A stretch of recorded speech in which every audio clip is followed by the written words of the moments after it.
Welcome back, everybody, to Joe Everest, the fence expert.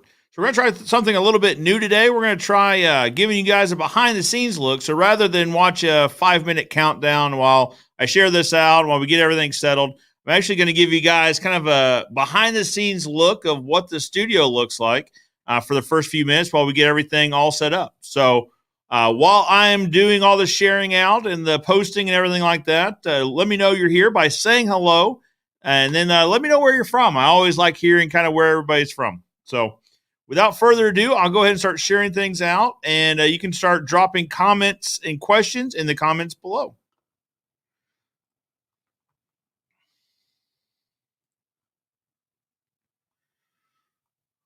I guess I could kind of walk you guys through what I'm up to right now, give you guys kind of a real behind the scenes look of what's going on. So what I'm doing now is I'm running over to YouTube and grabbing the video link, and then posting it out to Facebook.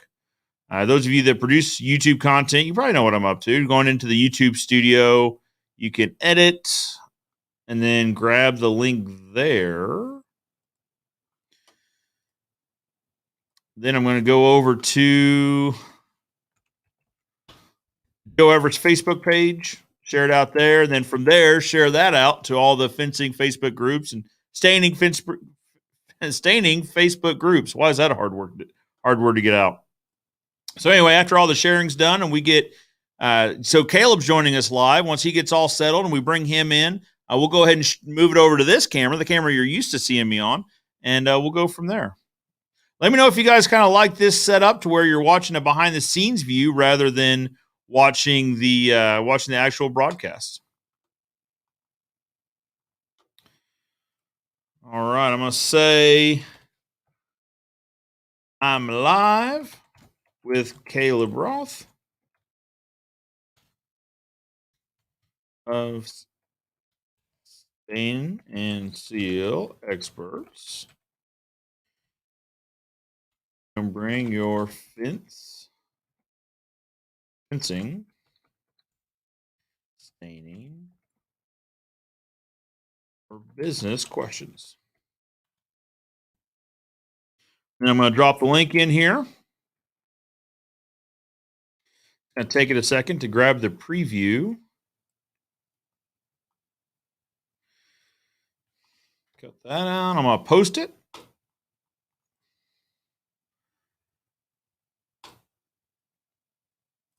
All right. So it's posted to my Facebook Joe Everest public profile. Now I'm going to start sharing it out with all the groups.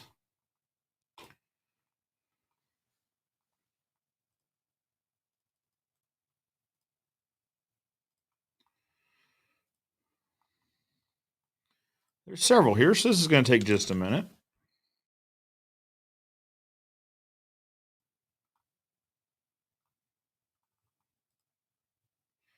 Well, what went wrong here?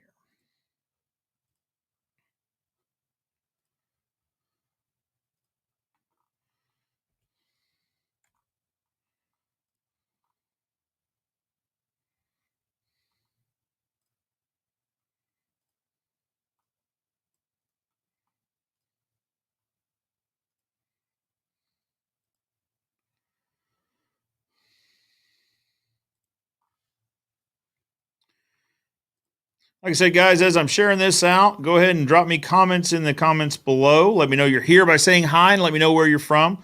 Testing out a new thing here to where I'm showing you guys kind of a behind the scenes look of what it's like sharing all this stuff out, getting the live stream ready for you guys rather than give you guys the 5-minute countdown clock. I figure maybe this might be a little bit interesting for you guys.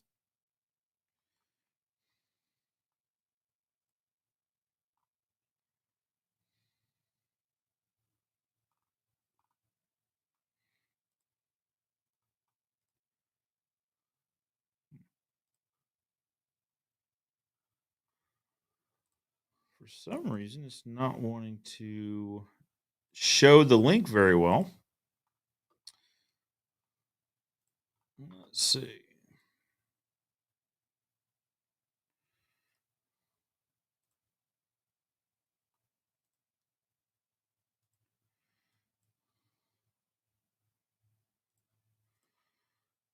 Let's try reloading Facebook here.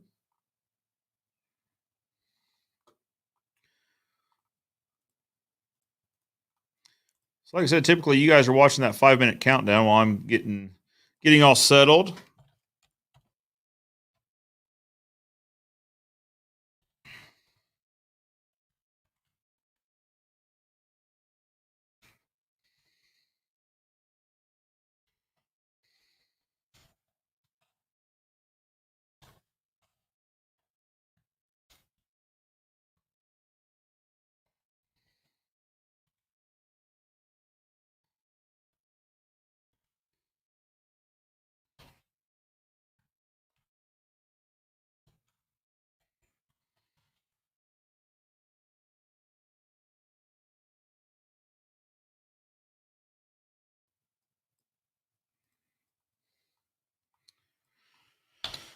For some reason, it is not liking.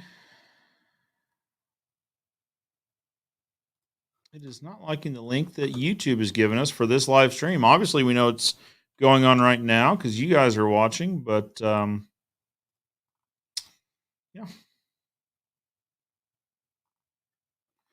Wait for it to upload that real quick.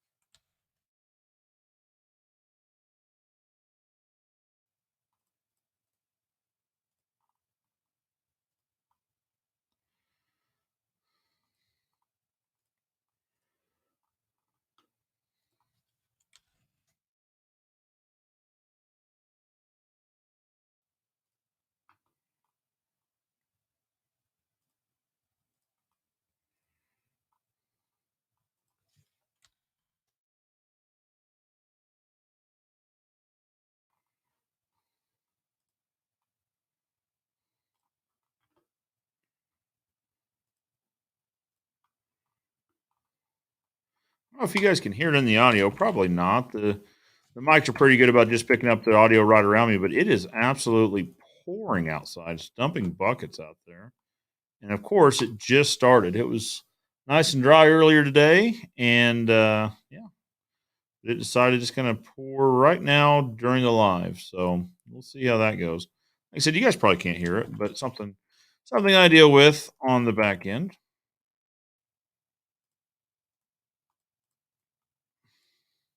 Couple more groups to share out to you guys. As you guys are just joining us, let me know you're here by saying hi. Drop a question or a comment in the comments below. Also, let me know where you're from because I like to have a mental picture of where everybody's joining us from. Here in just a minute, after I get all this shared out, we're going to bring you guys back into the main camera, and we'll go ahead and get this thing started.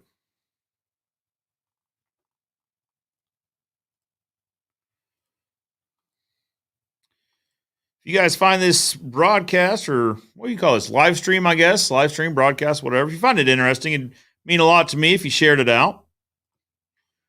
Kind of bring more people into the group. That would always be great.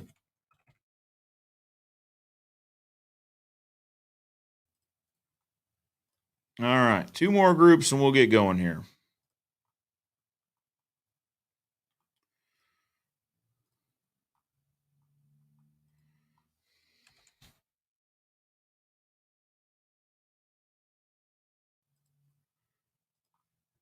All right, last group is shared too, so that's all done.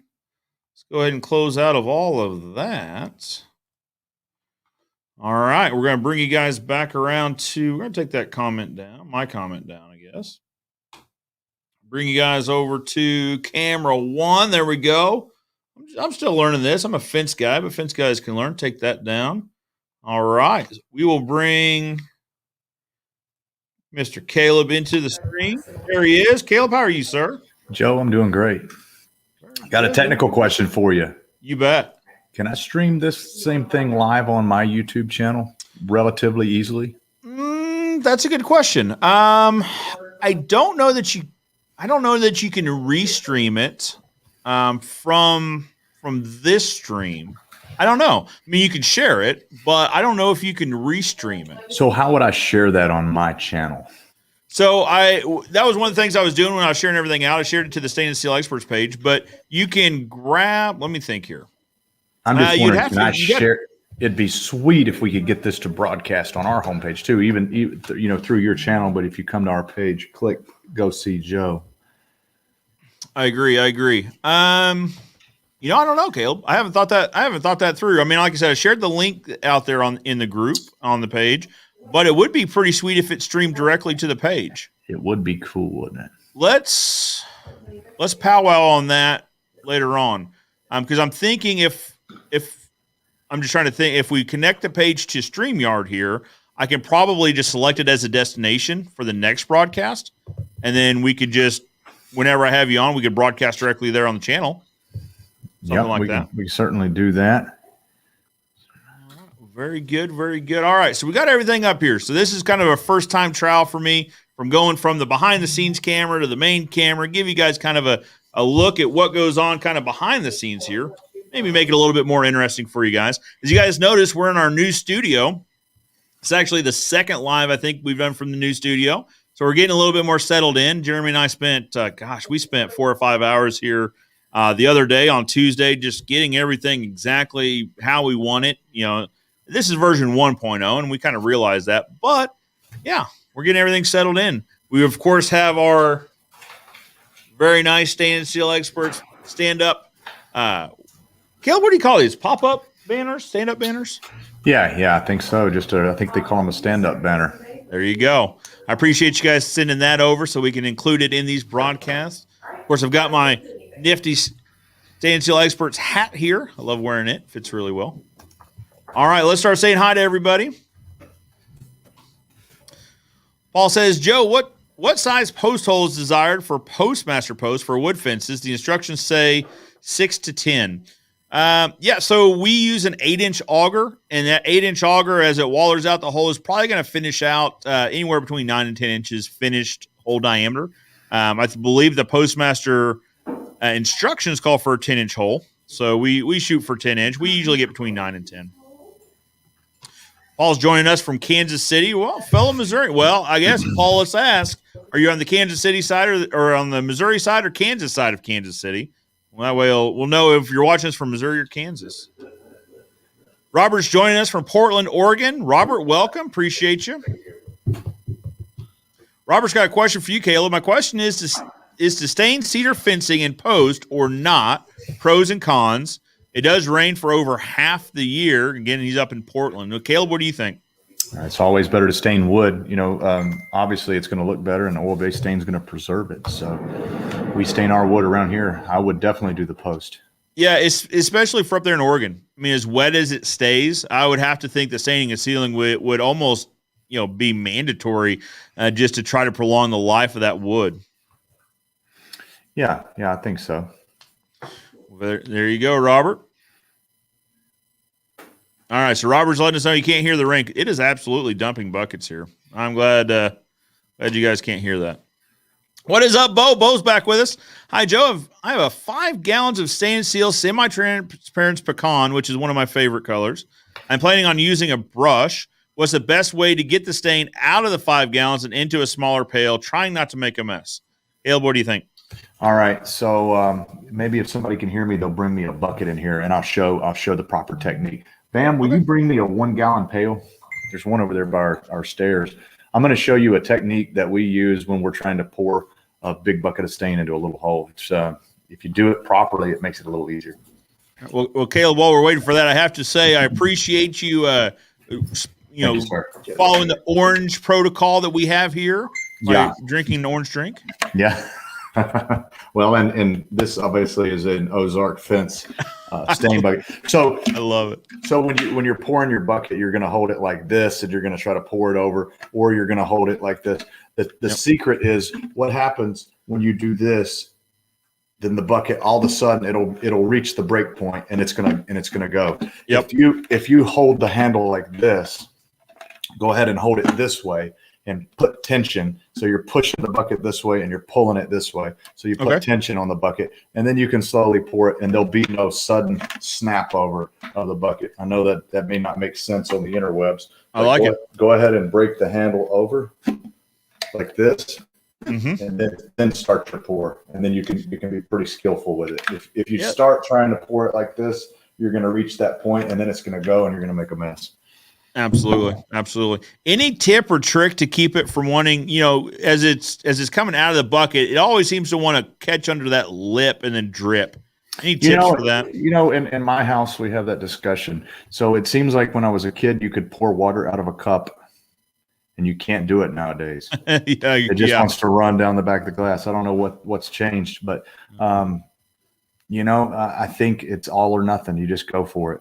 I think if you anytime we kind of hold back a little bit, typically it's going to come out. You got any advice on keeping stain from running down when you pour it? Confidence. Mr. Taylor says confidence. There you go. Well, Bo, I hope that helps. Bo follows up with another question. Fence pickets are 5.5 inches wide and spaced 1.5 inches apart. What size brush do you recommend? Any tips, tricks using an oil-based stain with a brush would be appreciated there in sunny Cali. Yeah, so we love California. It's a great market for us, and a lot of guys in California use a pump-up sprayer to apply the stain with. So if you're a do-it-yourselfer, that'd probably be my first choice, is a pump-up sprayer just to get it on there, and then a China hair brush. Not a synthetic brush, but a real hair bristle brush, and that's what I would use. And everybody's different on brushes. I always liked a 4-inch brush. It wouldn't matter what I was doing. I use a 4-inch brush. And I think if you go interview everybody in our office, it's going to range from 1-inch brush to a 10-inch brush. Everybody's got a different thing. Yeah, I think you're right there, Caleb. The better. That 4-inch is just kind of like the Swiss Army knife of brushes. You can use it gently in really tight spaces. I mean, obviously you can use it in larger spaces as well. Yeah, a 4-inch brush. And I like how you included the China hair brush. So those synthetic brushes, they don't seem to want to carry the oil-based stain nearly as well as those China hair brushes do. You are right. All right. Well, Bo, thanks for joining us and bringing us your questions. Robert says Roger that, and then says appreciate the tips. Thanks, guys. Well, Robert, we appreciate you joining in. Guys, as you're joining the broadcast, let us know you're here by saying hi in the comments below. Also, let us know where you're from. So far, we've got Portland, Oregon. We've got Paul's in Kansas City. He hadn't let us know if he's on the Missouri side or the Kansas side. So, very important question, Paul. We need to know. Of course, Caleb's joining us from Nashville. Caleb, how are things out there in Nashville? Well, they said we were going to get 10 inches of rain and 2 hurricanes today, and I think it's rained about a 1/4 inch, and it's the sun's shining and the grass is green. Isn't that the way it always goes? Yeah. I don't know, they should hire me for part-time meteorologist work. I think I'll just look outside and guess. Yeah. The current conditions are, and it might rain later. Yeah, and you'd be right more often than not, I think. Mm-hmm. For sure. Caleb, let's talk about a question I've been getting a lot lately, and you've probably been getting it too. Is we haven't seen a price increase with oil-based stain, at least your specific oil-based stain, in quite a while. What's going on with the price of stain? Where do you see it going, say, in the next 6 months to a year? We've never had a price increase that we've passed on to our customers. So, obviously, how it is in any business. Every January, you start getting the letters in the mail that says, hey, we're going to have a 7% increase or whatever. So in January, our oil price went up a pretty good price, a pretty good chunk, about $1.25 a gallon. Oh, wow. And, there's 5 gallons in a bucket. So you do the math. And, our raw materials, our pigments and things like that have gone up as well. And so, as it sits right now, we're still a growing brand. We're going to try to hold steady. Obviously, if things keep going up, we'll have to turn that over and pass that on to our consumers. Sure. Oh, well, there's only so much you can absorb. Yeah. Freight's going up. Everything's going up. So we'll see what happens. And we just, pray that it stays steady and we're able to stick to our guns. But if it doesn't, I guess if we go up, then probably everything else has already gone up. So. Yeah, well, that's the thing. At least on the fencing side, we're kind of used to everything going up lately. It started with pressure-treated pine wood, and then it went on to the cedar. Then it kind of got into aluminum and steel for a little bit, but those have stayed relatively the same lately. Now it's vinyl. Try finding a vinyl product out there, and it's just not available. Yeah. You know, things are crazy right now. It's kind of unprecedented times. I'm starting to see shortages in literally everything. Every single industry I'm seeing shortages is where it's chlorine, whether it's glue, whether it's PVC pipe, if it's OSB lumber, if it's any type of lumber, if it's cedar, if it's stuff from overseas, if it's domestic, if it's Yep. oil. How long is this going to last, man? Well, how long can it last? You know, that's the thing. I mean, there's only so much room in the market, I think. But I keep saying that though, and then prices go up, and then we have to raise our prices, you know, accordingly, and then it just keeps on tracking. So I could be off base there, but there's got to be a stopping point at some point. Well, there could be, and there could not be. I'm not sure. I guess the question is what's causing it? Is it that there's a lot of unemployment money out there? Is it there's stimulus money? Is it COVID restrictions? You know, my good friend Andy up in British Columbia, Vancouver, he says that people are getting $4,000 a month to stay home, and he can't find. You know, they can't get help at any price. You know, so you know, is that going to come to America? We're not sure, but that could definitely have something to do with the shortages we're having.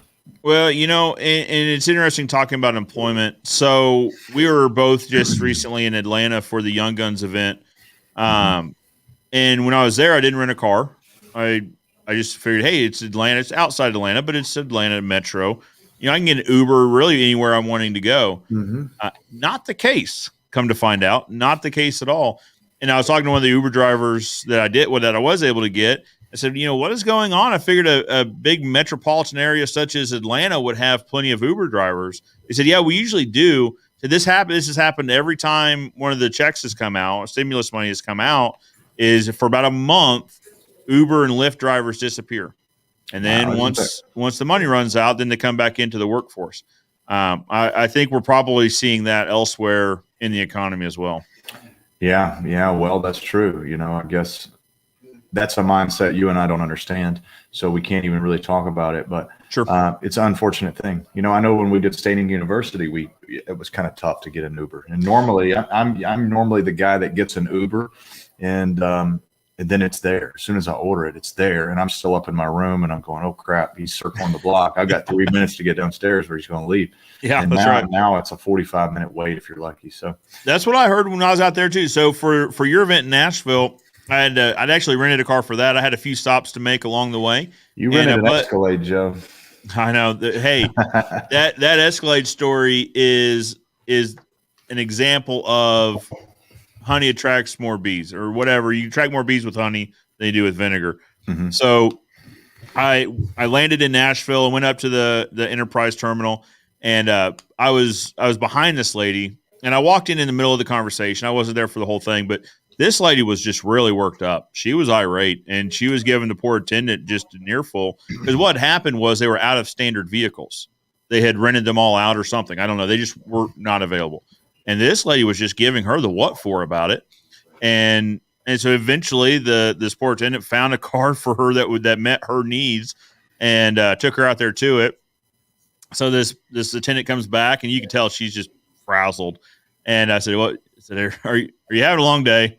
She said, "Yeah." I said, "Well, here's the thing. I got a standard car, or standard level car, but all I need to do is fit these two suitcases in whatever it is you have. If it's got 4 wheels and I can put it in drive, I'll take it. Like, just give me whatever you want." And she kind of sat there and thought about it and took a breath. She said, "Do you want an SUV?" I said, "Well, that's fine too." I said, "I literally just have 2 bags and it's me, so I don't mind." She said, "Yeah." She said, we've got an Escalade out here that I think it has your name on it." Oh, okay. And then, of course, I said, "Well, anything in the fleet? Do you happen to have orange in anything?" She said, "No, we don't carry orange cars at all. We've got black, red, and silver." I said, "Well, all right." But yeah, so I ended up getting an Escalade out of that deal. Just it pays to be nice to people. Sure. People are people. I mean, this poor lady, you know, she didn't intentionally rent out every standard level vehicle they had in the airport. You know what I mean? Like, there was probably something else going on in town that required a bunch of vehicles. I mean, who knows, right? But Yeah, being a nice person pays off sometimes, I guess. Yeah, Zig Ziglar told a story very similar to that about the Dallas airport. It's yeah, that's the way it goes sometimes. Yeah, it really is. Really is. Let's say hi to a few more folks. Stand Seal Fort Worth. What is up? Caleb, Joe and Caleb, what's up, fellas? Steven and Lindsey. That's my favorite Fort Worthers. I know. Hey, I tell you what, Steven and Lindsey are up to some good stuff as far as video content goes. Yeah, they are. Yeah, that's what I talked. GoPro. That's right. That's what I talked about at your event, and then Steven and Lindsey and I had a conversation at your networking event that you put on afterwards about video and creating video, and then what do you know? Like the day after, Steven he's on a tangent. He's creating video and he's creating good stuff. I really enjoy seeing that. Well, he's not gonna feel it working at first. He's probably gonna go in. I don't know if this is worth it, but just stick to it, Steven, because it will. A year's going to pass, and before you know it, you're going to be the top guy in Fort Worth. It's going to be just you. You're going to be above the rest. So keep it up. Yep, it's funny, Caleb, because that's essentially that mirrors kind of what I had said to him was you need to not pay attention to it for about 6 months. Mm-hmm. Let it gain traction, build your audience and the core group of people that watch your content, and then start looking at the analytics 6 months later or so. But, I wouldn't even look at the analytics, man. It's either like Ron Musgrave said, if it's either working or it's not. Yeah. If it's not working, then we can look at analytics. That's the thing. And honestly, I don't know if you go into video from the perspective of branding. I just want to introduce myself and my company to my potential clients. How does it not work? Exactly. That's the thing. It all works. Yeah. The lady in the Postmaster post with you. Yep. Perfect example. And the same thing from us. I remember we sold an 8,500 foot fence standing job. And this lady, she was come from an affluent family, and she was probably in her 70s. And she said, well, I was looking over my granddaughter's shoulder and she was on Facebook, and there you were. And I was leaned up against a fence that we had just stayed talking about it. And she called us. And we got the job, and it was a pretty substantial job. So, I think I put a few dollars, maybe $20 it cost me to get that lead, through the business manager Facebook, and it turned out to be a pretty hefty job. So you never know. It's working or it's not, and you'll know it if it's working. That's right. Well, and I've said this story before, and you've heard it before. That's how I came to know Stand Still Experts was through your videos that you posted in your Facebook group. You've got the giving heart. You really want to try to help people and explain things to folks, and one thing led to the other, and then here we are. But video works if you come from the perspective of I'm wanting to build a brand and introduce people to my brand. Mm-hmm. Now, I think where some folks have trouble with it is thinking that it's going to make the phone ring tomorrow. Like it won't do that.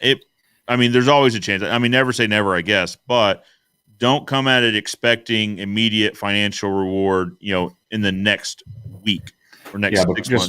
Just because it's not working right now doesn't mean it's not working. That's right. It's a branding piece. It's not a call to action. It's not an immediate action response.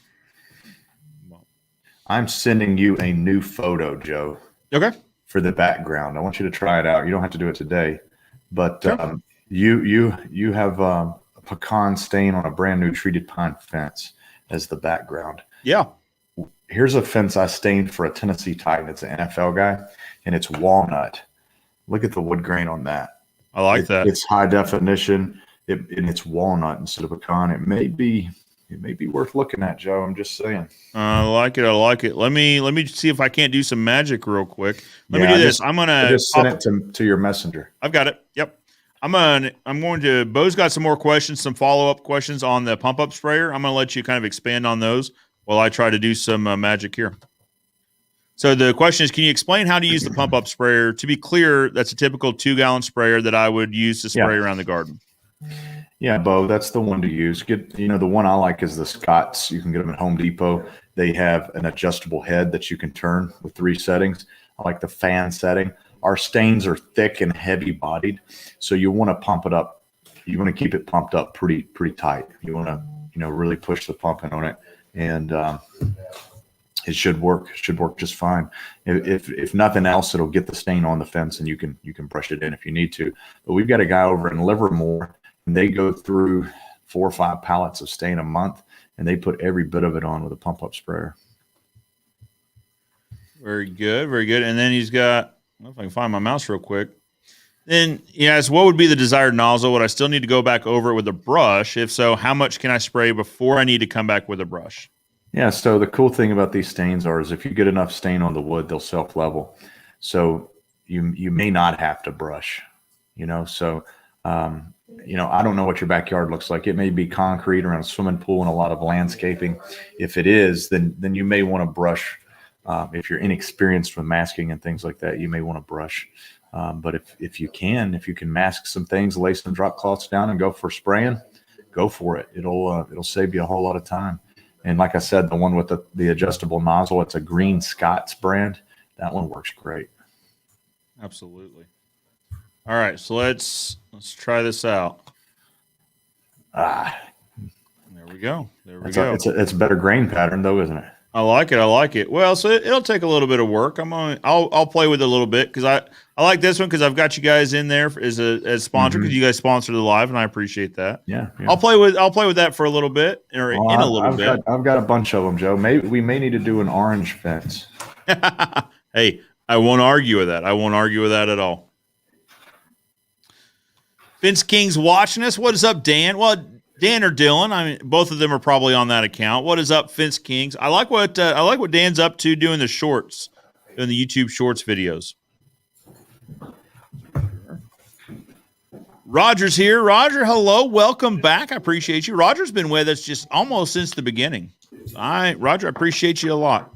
So, guys, as you're jumping in, if you haven't said hello yet, let us know you're here by saying hi and let us know where you're from. I like to kind of put a mental picture together of where everybody's from, watching us from currently. I mean, we've had some pretty crazy locations pop up. We had a guy in New Zealand watching 2 weeks ago, our last live. Had folks from Europe watch and all that. Hey, that brings up a nice topic of discussion. So this is going to be one of the last lives that we have on Thursday evening. So one piece of feedback that I hear pretty consistently is that it's hard for guys to jump on and watch, and I get it. It's 3 p.m. Central, so it's right at the end of the day, and that's not always as convenient. The reason we picked Thursday 3 p.m. is because that kind of worked for my family schedule. Keeps me home when I need to be home playing with the kiddos. Also, mornings are kind of rough for folks as well. I mean, you're getting your day started, so that's kind of hard. So what we're moving to a Saturday morning. So we'll be doing Saturday morning from 10 a.m. Central Standard Time to 12:30 a.m. Central Standard. So kind of late morning, early afternoon, right in the middle of the day on Saturday. I'm hoping that'll be a little bit more convenient for everybody and a little bit earlier in the day because we do have guys and gals that watch, from the other side of the pond, I guess, over there in Europe and halfway across the country in New Zealand. So we like to try to keep as many people involved in the discussion as possible. So, and you guys will see it. I'll put out notifications. So this week, obviously, we're talking with Caleb Roth with Stain and Seal Experts. Next week, we've got Tom Reber of the Contractor Fight. And then that'll be our last Thursday. Our first Saturday, so that following week, April the 10th, will be Al Martin with Post Saver and Fence Armor. He's coming on to talk to us about his product. So, and then we're off to the races on Saturdays. So I hope that'll be more convenient for you guys. I'd sure like to hear your guys' feedback on that, as always. Hey, Joe, you know what I'm noticing? What's that? We have similar backgrounds now. I like that. So that comment just came up. Yeah. That Rewood looks fire in that space. I agree. So if you guys remember in the old studio, we had just a cloth backdrop that it looked like wood, but it was actually cloth. It looked nice. Don't get me wrong. We used it for a few years.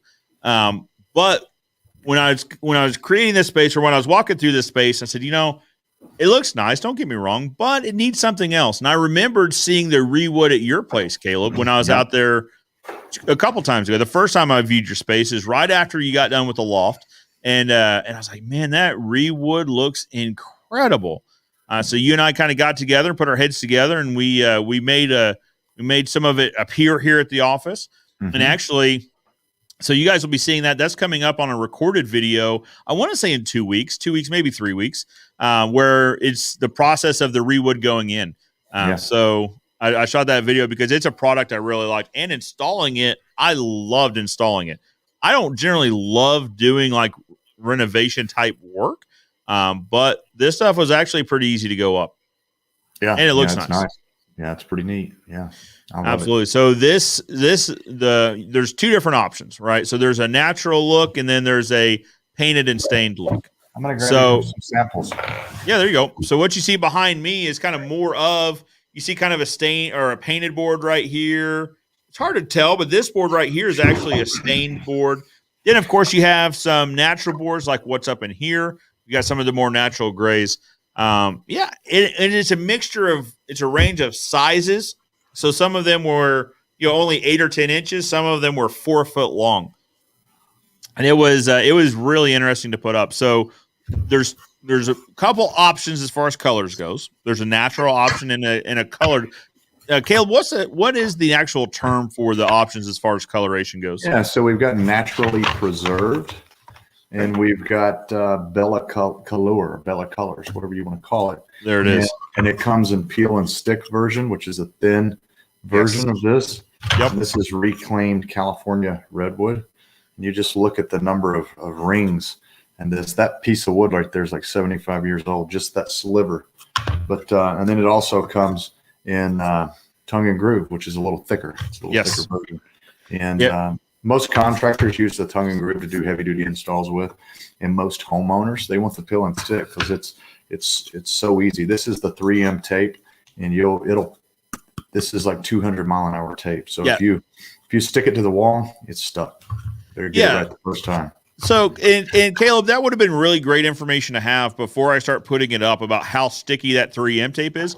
Yeah. So when we were putting it up, I didn't like exactly how one of them lined out. So I went to pull it off the wall, and it pulled a chunk of drywall right off with it. Certainly did, yeah. It is.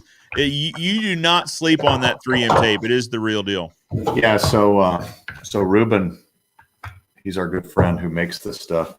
He put it on, and he's a big guy, and he grabbed a piece, and he held on the wall with that piece, just his fingertips, and then he ripped the wall off. So it's strong tape.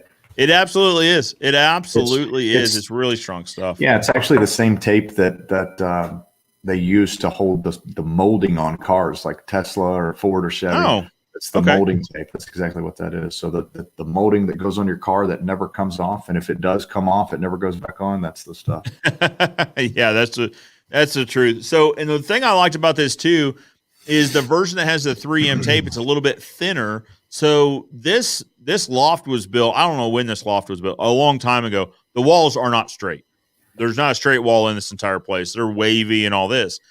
Well, what we found was since those slats are thinner than the tongue and groove, they actually follow the train of that wall. They'll follow the curves of the wall. Mm-hmm.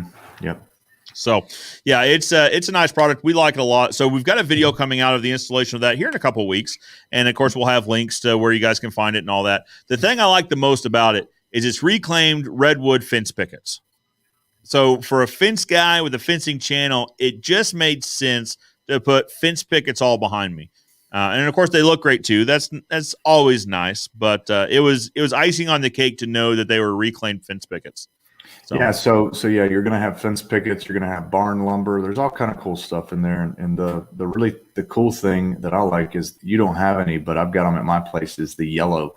They've got this yellow organic growth over there that will come on this redwood, and it's the color of a dandelion, and it's pretty neat. I've got some. Let me switch the view here. Let me see if I can't get you guys. So go to the whiteout. Nah, you guys can't see it there either. So right above me here, there are a few of those that have kind of that it almost looks like heavy pollen, right? And it is a really, really neat look. So yeah, I like it a lot. Pretty nice. Everybody that's walked through here that I've shown the studio has been like, what is this? Where can I get it? It's really great stuff. All right. So Robert Schroeder wants to know, is the pump better than the pneumatic spray gun? So is a pump up sprayer better than a pneumatic spray gun? Well, it depends. So airless sprayer is going to be the number one choice. That's what Joe and I both use. But if I've never really used a pneumatic spray gun. I guess he's talking about a spray gun like you'd spray a car or HVLP. I've seen guys using those, and it seems to me like the little quart or half a quart pint container would really be aggravating. You have to refill it quite a lot. Yeah, where a pump up sprayer would hold 2 gallons. So I'm probably going to err on the side of a pump up sprayer because I know it, but both of them I'd say are evils. I just know one evil better than the other. The pump up sprayer, when you're used to spraying a 3.5 gallon a minute airless sprayer, anything feels slow. So, I mean, that's a good point, Caleb, is, when we're talking about pump up sprayers, we're talking about like a one-off project, right? Yeah. That staining a fence at your house. Once you start trying to get into any sort of production quantity, when you're doing it for others, as a business, you really want to step up into probably the entry level would be the airless, wouldn't it? Something like the Graco 390. Yeah, and you can rent those from hardware stores. Home Depot. Oh, that's a good point. Yeah, you can rent them. Yeah, so you could even use one of those really for your backyard. Yeah, that's a good point. I was thinking from an investment standpoint, but I wasn't thinking about them being available for rent. You might look into that. The airless sprayers we used for forever when we were staining in house. We use that Graco 390. I like it a lot. We still have it. It's still a workhorse. It's a really nice entry point.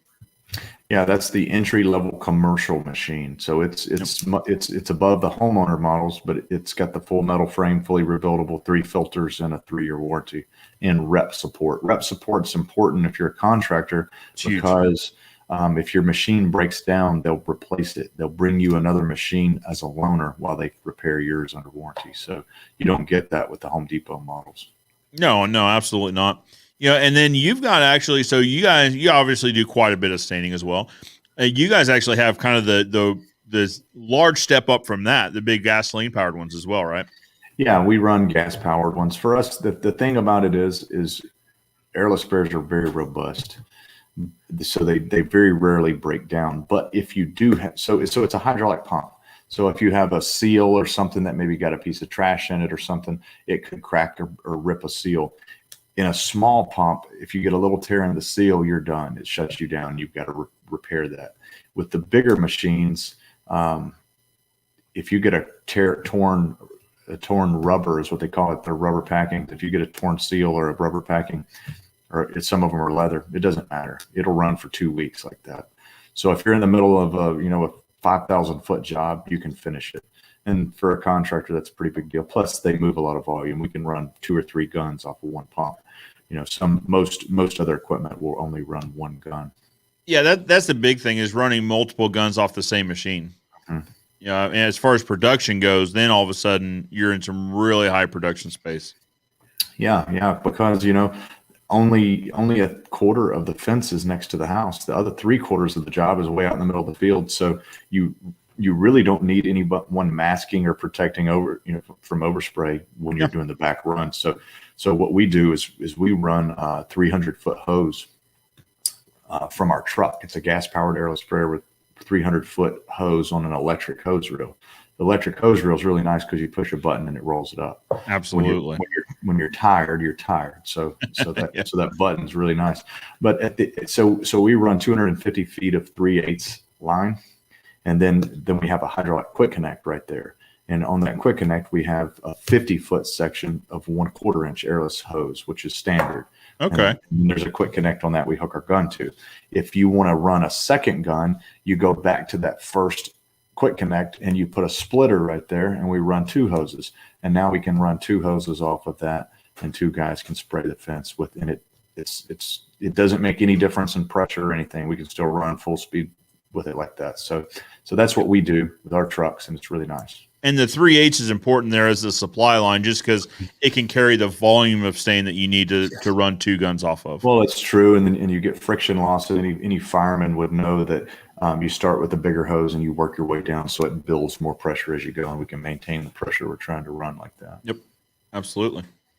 But remember, a gallon per 100 feet is what the hose holds. So if you've got a 20-gallon job and you ordered 20 gallons and you got 300 feet of hose, you've got to chase that out of the line somehow. So you got to have something there to run through it to push that out, or you're going to be short on stain. So we ran into that. We were trying to figure out where the stain went. We're like, wait a minute. I know we had enough for this project, but we're 3 panels short. Like, how do we not have enough? Until I asked you, I was like, maybe I did the math wrong on this and all that. And then you asked, you like, well, Joe, did you account for the stain that's sitting in your hose right now? You know what? I didn't. I didn't. There is stain still in there, I guess. Yeah, that was a revelation for me. And I like that you brought it up at the Stain and Sealing University, that you gotta account for the stain that's in that hose. So we thought of everything, right? Look at here. When you go to our app and use the stain calculator, you can select the length of your hose. And if you can select 300 feet, and it's going to account for that. So it's pretty neat. And nice.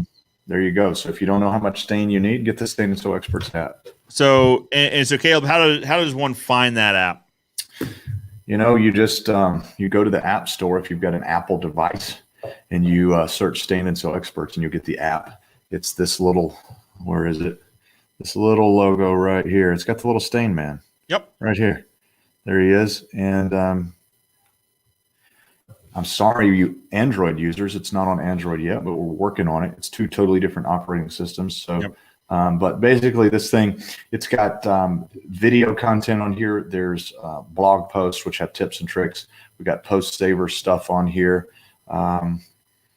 Pictures, for your customers, if you're a contractor, you can order. But the coolest thing is let's go. I'll just do you a little tutorial real quick. Sure. So let's turn it around. So let's just put in an address, Joe. 123. What's the zip code in Springfield, Joe? There's several. So 65806 is the zip code that we're in right now. All right, let's go to. Oh, there's Joe's facility right there. Nice. All right, let's see here. So wow, Springfield's a beautiful town. Let's just say we want to put a fence around the Parkview Vikings ball field. There you go. Yep. Okay, and if you're a power washer, you can use this for measuring concrete square footage too. But you just put a dot. So we know right down there that the including the end zones, it's 355 feet. Let's go across. That's and so we've just put 1,030 feet of fence around the ball field there.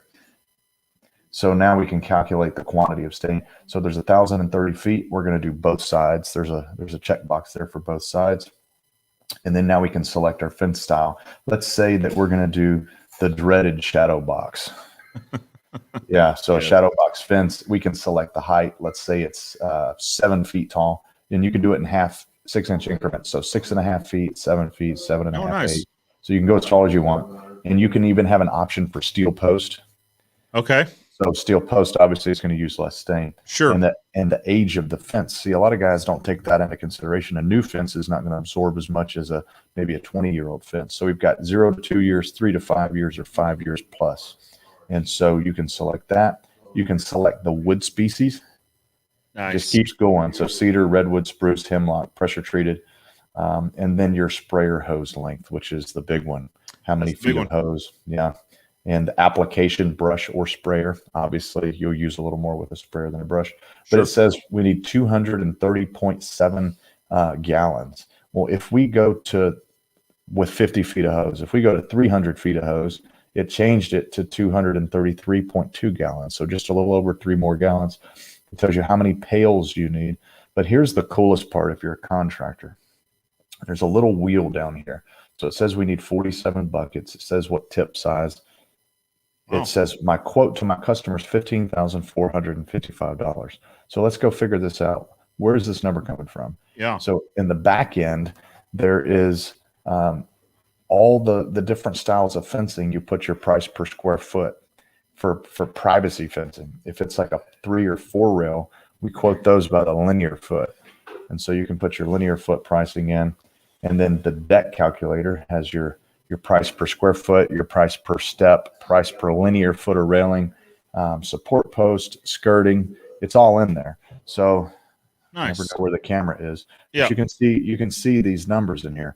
And when you get that set in it once, it's there forever. And so that's the thing, it spits your price out. So if you're a contractor and you're on a job site, you can either manually put the footage in, or you can use the map feature and add it like that. And it's going to tell you exactly how much stain you need and how much to charge for it, which is a beautiful tool. I've had so many guys message us and thank us for the app, because they were able to, instead of going home and figuring all this up, when they run an estimate, they could close the job right there on the spot, which is a big deal. And if you close the job, you can go ahead and you can order the stain, Oh, look at whatever that. color you want. You can order it right on the app. You can also order fence armor. You can order post saber sleeves. You can order the whole Stain and Seal Expert store. You can find a contractor, you name it. So incredible. Pretty neat. You can even buy a Stain and Seal Experts hat like Joe's got on. Just like this one? Yeah, but it's pretty neat, man. It really is. It's something that I wish I had when I was one man in a truck. I think it would have really made my life easier, Would have made a huge difference. Absolutely.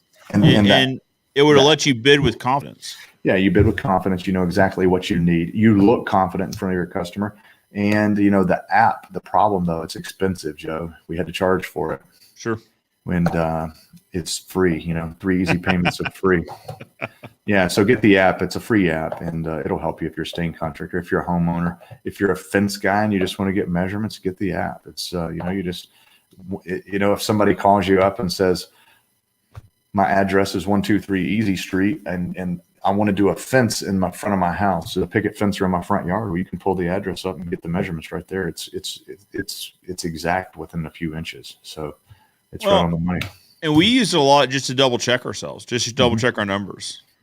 I mean, I can run the math pretty quick on, how many square foot is the fence and how, what style of the fence and how many square foot do we get to the gallon. But it's always nice to have that just to double check yourself. Yeah. Well, and if you're a homeowner, you just don't know.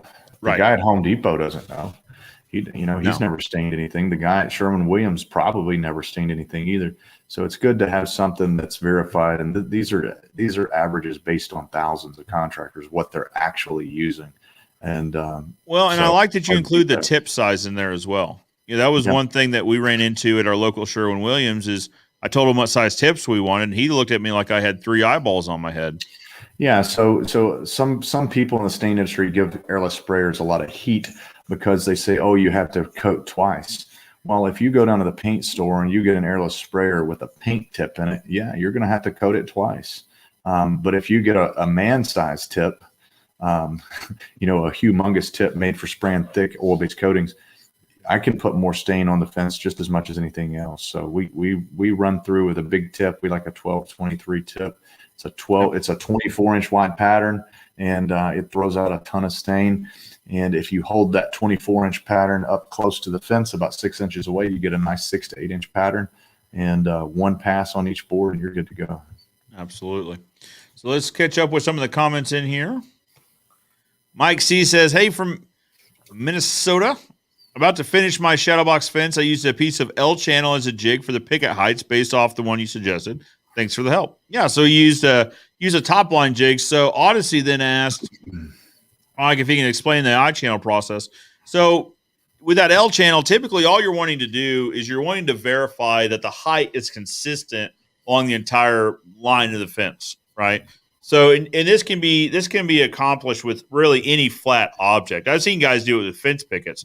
The problem is you want to make sure it's precisely straight, right? So an L channel, make sure, or there are purpose-built tools for that. There's a company called Mr. Fence Tools, Sean King. He builds the same fence tools for other people that he builds for his business, and they call it the straightaway. And essentially what it does is you make sure, you set your first picket height, your last picket of that section height. We use a 6-inch reveal. Other people use 5-inch reveal, 7-inch, whatever works for you. But it makes sure that every picket along that line is consistent with that reveal, whether it's sloped up or sloped down. It's going to have a straight top on it from your start picket to your end picket without fail. The L channel will just make sure that it stays nice and square. Yeah. Yeah, that straight's important. I've seen the fence that has the little hump in every panel. Yep. They used a warped picket. A warped picket, or I've seen the ones where, guys use a string line, which If that's your process, that's your process. As long as you have a way of verifying that there's absolutely no sag in that string, that the wind isn't messing with that string, it's fine as long as you have something there that protects you against that from happening. But guys that use strings, but they get a little sag in it, you can tell. You get set back, and you'll see the sway in each and every panel. I mean, usually it's one of those things where will the homeowner see it? No, because it's so slight. But a fence guy will look at it and know exactly what that is. Welcome back, Wally from Ottawa. Wally's been with us for quite a while too. Welcome back. Appreciate you sticking around with us. Yep. So Wally's got a question, and this is a good question. The what is it? Shoiban? Shosugiban.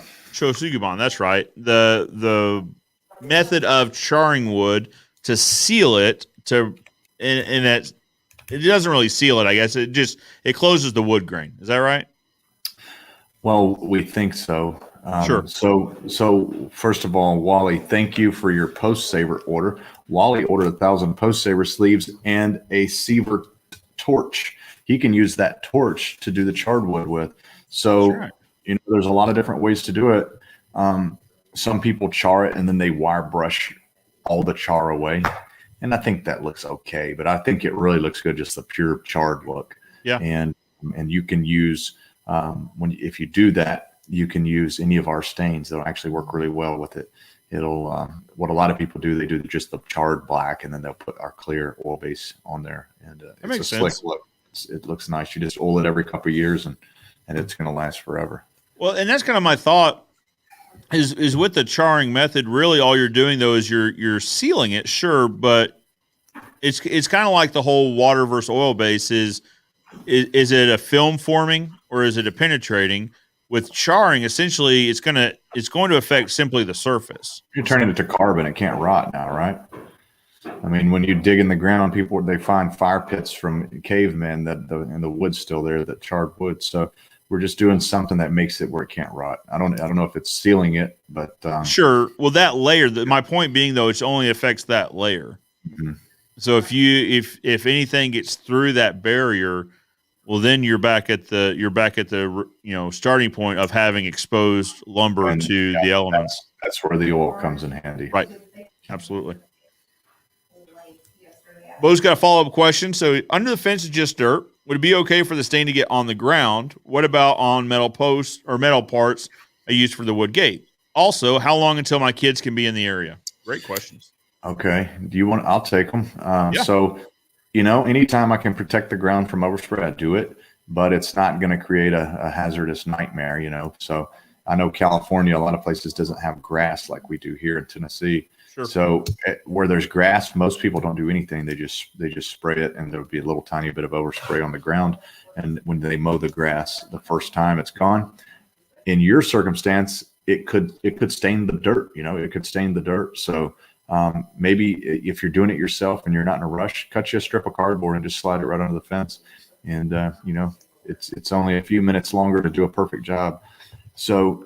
And then on the metal gate frames, just spray right over all that. When you're finished, just use a clean, dry cloth and just wipe it all down. An old T-shirt will work fine, but that stain will never dry, so it'll just wipe right off the gate frames. Yeah, I was really impressed when I watched your demonstration of that. It wipes right off of gate hardware, steel post, fence signs. It just wipes clean off of all of it. Yeah, and then how long before your kids can be in the area? Well, it depends on how long, if you're married, how long will your wife whip your kids if they get stain on their clothes? Right. So, Easter's coming up. So I wouldn't stain the fence the day before Easter and then take Easter pictures against the fence the next day. So these are non-drying stains. They soak into the wood and they never dry. They stay into the wood. The surface will dry after a week or so on the sun, but it's oil. So we want, it's like when you oil your shoe or you condition your shoe, it's still going to have it's just going to be a little slick, and that's what you want.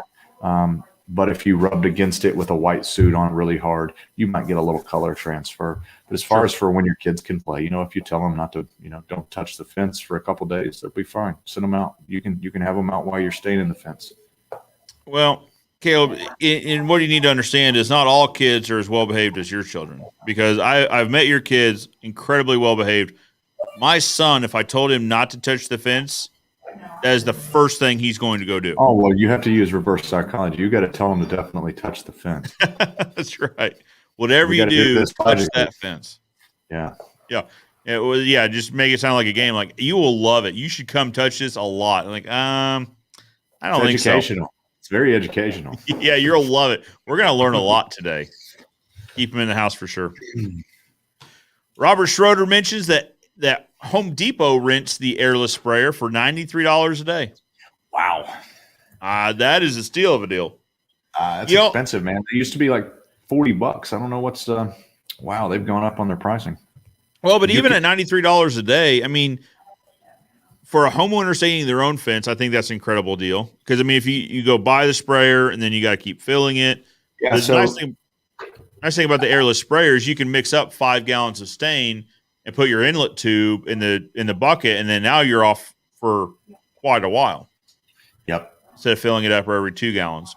So let's do a little research here. So you can buy a Graco Magnum, the small one, for $237. Okay. You can buy it looks like you can buy some cheaper brands like Harbor Freight machines. Here's one of the Gracos for $219. So you're going to have to give a $200 deposit there probably. Sure. And you're going to pay $93 for it. And I'm thinking if I can buy a machine for $200 and I can own it, I'm probably going to do that. And I bet you could go to Harbor Freight and get one even cheaper. That's what I was wanting to look at. Well, that's probably true too. True too. I hadn't realized they were that. Yeah, there's a lot of the Texas stain market is really filled up with a lot of stain contractors, and a lot of guys buy a $200 sprayer once a year and they throw it away at Christmas time and get a new one every year. So don't if you're a contractor and you're worried you don't want to spend $1,000 or $8,000 on a big sprayer, just buy a cheap one. Oh, that's true. That's true. Yeah, and especially just starting out. If you're not for sure, if you haven't made the headlong dive into staining, that might be a good solution too. Buy one of the less expensive ones, knowing that it will need replaced. Well, and here's the reason that I'm a proponent for airless sprayers. If you're the kind of guy who would stain his own fence, you're also the kind of guy who would stain his own deck, stain his own landscape timbers, stain his own, paint his own house. An airless sprayer you can run paint through it. You can run stain through it. You can run, some people even run like driveway sealers through it. You can, I've seen some people use cleaning chemicals, run it through the airless. If you had cheap furniture, you could clean that, you could clean it. So I was going to say, we were at a cleaning demonstration there in Atlanta. And actually, I think you were showing me the video of where he was disinfecting some equipment using what looked like an airless sprayer. Certainly, you can disinfect the house with it. You can, you can do mold remediation. They're versatile machines. And Robert's got a follow-up point that he's planning on buying it because it needs to be reapplied in 3 years. Yeah, to keep it looking perfect, 3 years is a good interval. You'll get a longer life than that, but we tend to look at coatings with, it's going to last 10 years. Well, in 10 years, it'll last 10 years, but it's going to look terrible.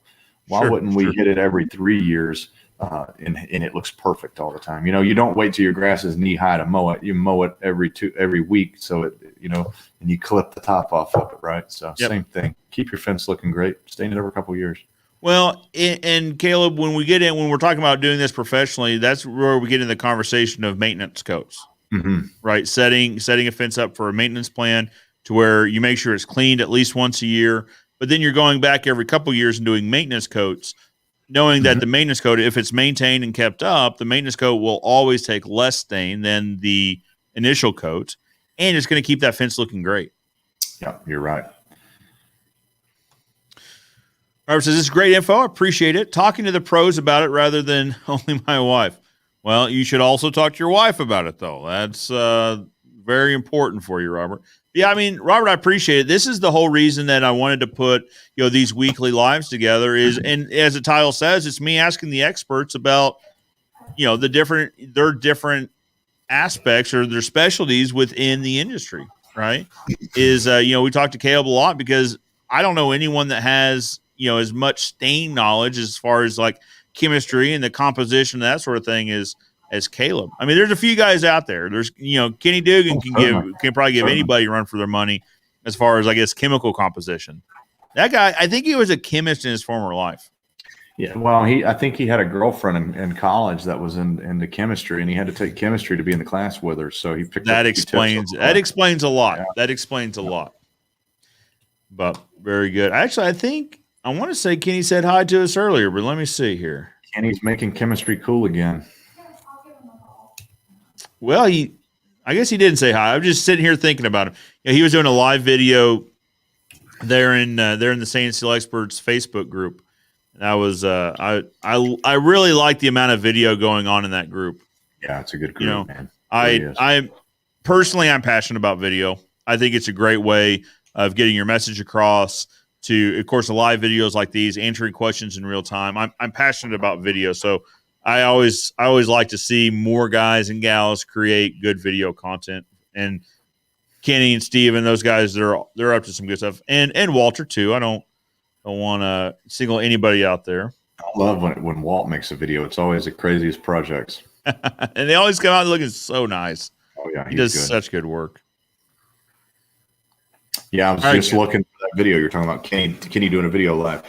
So Kenny is look at that backyard. I don't know if you've ever been to Dallas, but that looks like every backyard in Dallas. Everybody's got a board-on-board fence, medium brown, with a swimming pool. With a swimming pool and a bunch of rocks. Yeah. That's every yard there. Yeah. We have grass that we have to mow every week here. Yeah. We're nothing but. So when we bought this property this building sits on, it was all grass. First thing we did, graveled the whole thing. Mm-hmm. I'm not going to maintain grass every week. And here's the thing is, there's a lot of places, country clubs and all that around here, they'll mow twice a week, like in the prime season to keep it looking great because it grows so fast. What did you put down? Did you put down a barrier? Yeah, we put down, so we kind of scorched everything. We did, charred earth, everything, and then we put down a barrier, and then we put down the gravel.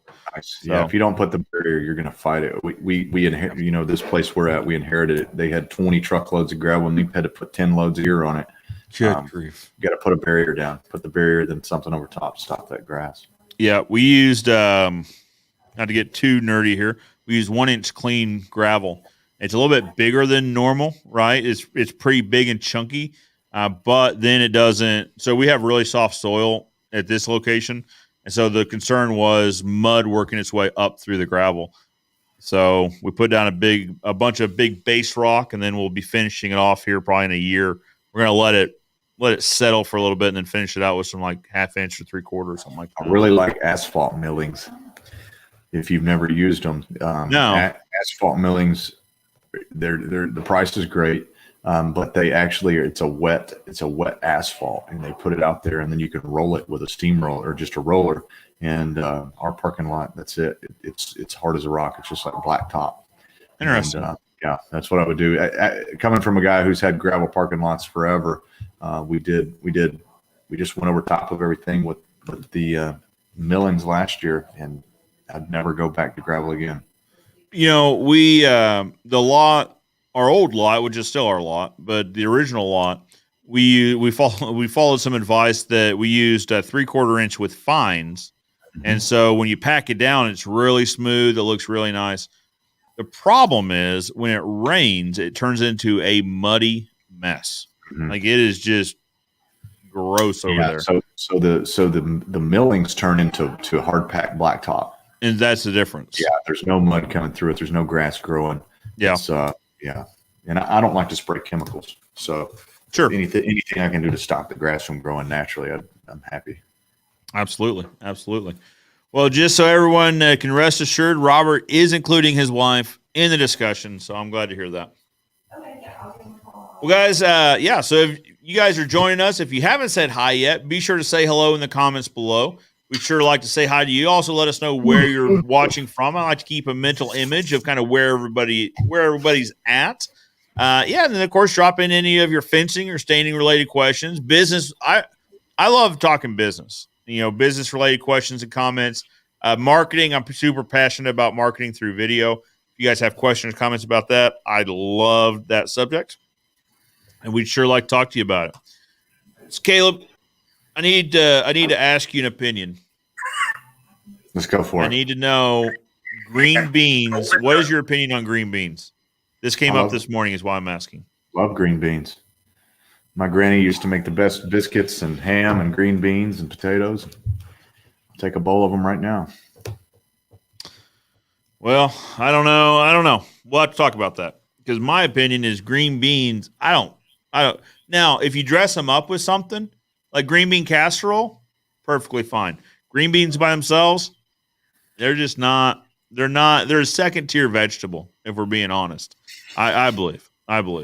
So I've got the same opinion of mashed potatoes. If you guys have watched the Ozark Fence live on Friday, I go live with my sister Sarah for Ask a Fence Gal Friday, and we've had this discussion before about plain mashed potatoes just not really being a true side.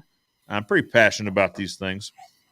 Green beans came up this morning, though. So the guy down at the cafe, so I eat at the same cafe that I've always eaten at since I was a child.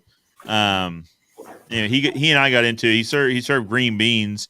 An honest mistake, but I told him to please take them away because they weren't. He shouldn't be serving them in general, like to the public. Yeah, I don't even know if that's within codes. We had that discussion. You want to hear something really weird? My wife's family, they eat their peas, their green peas on top of their mashed potatoes. You have to make a bed of mashed potatoes. Okay. And the peas go inside. They go inside the mashed potatoes. Yep. Unusual, Joe. It's very unusual. Like instead of gravy or with gravy? No, instead of gravy. You lost me there. Yeah. I don't understand that. It's a good thing I come along and saved her. That's right. I mean, things could have gotten really bad. Oh, yeah. Speaking of the stain man, Kenny Dugan says, hello from waterlogged Dallas-Fort Worth. Yeah, we're starting to get it here too. It looks like it's coming. I tell you what, it's so right around the beginning of this broadcast, so roughly an hour and 12 minutes ago, it started dumping buckets. I'm talking, it was pouring. It's tailed off a little bit here. I mean, it's not as bad, but luckily we got through the day.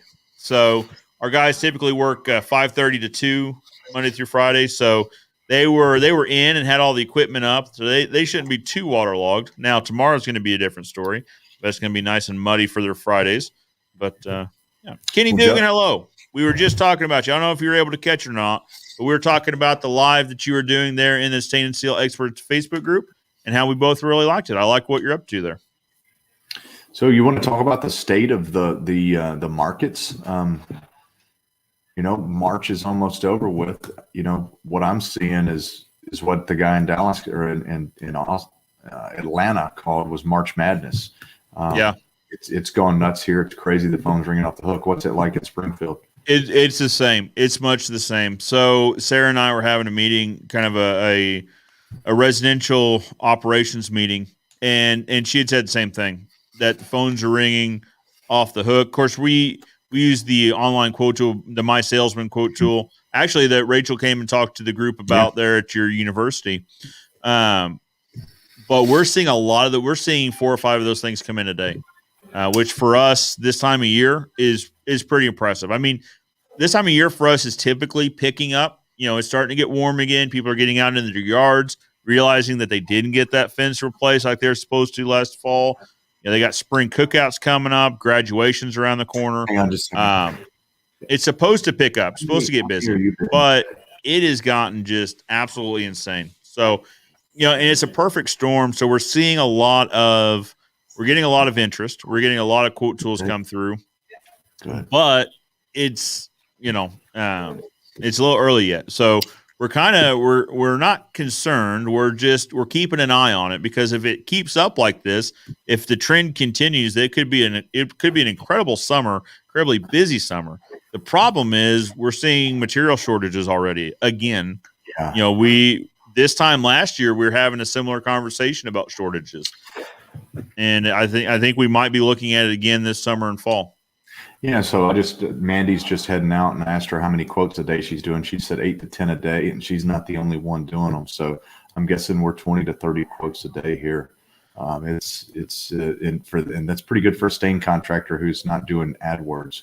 So yeah, right. You know, it's all kind of organic thing for us. So I've not spoken to anybody that's slow. So No. hopefully, you know, California's steady. Texas guys are booming.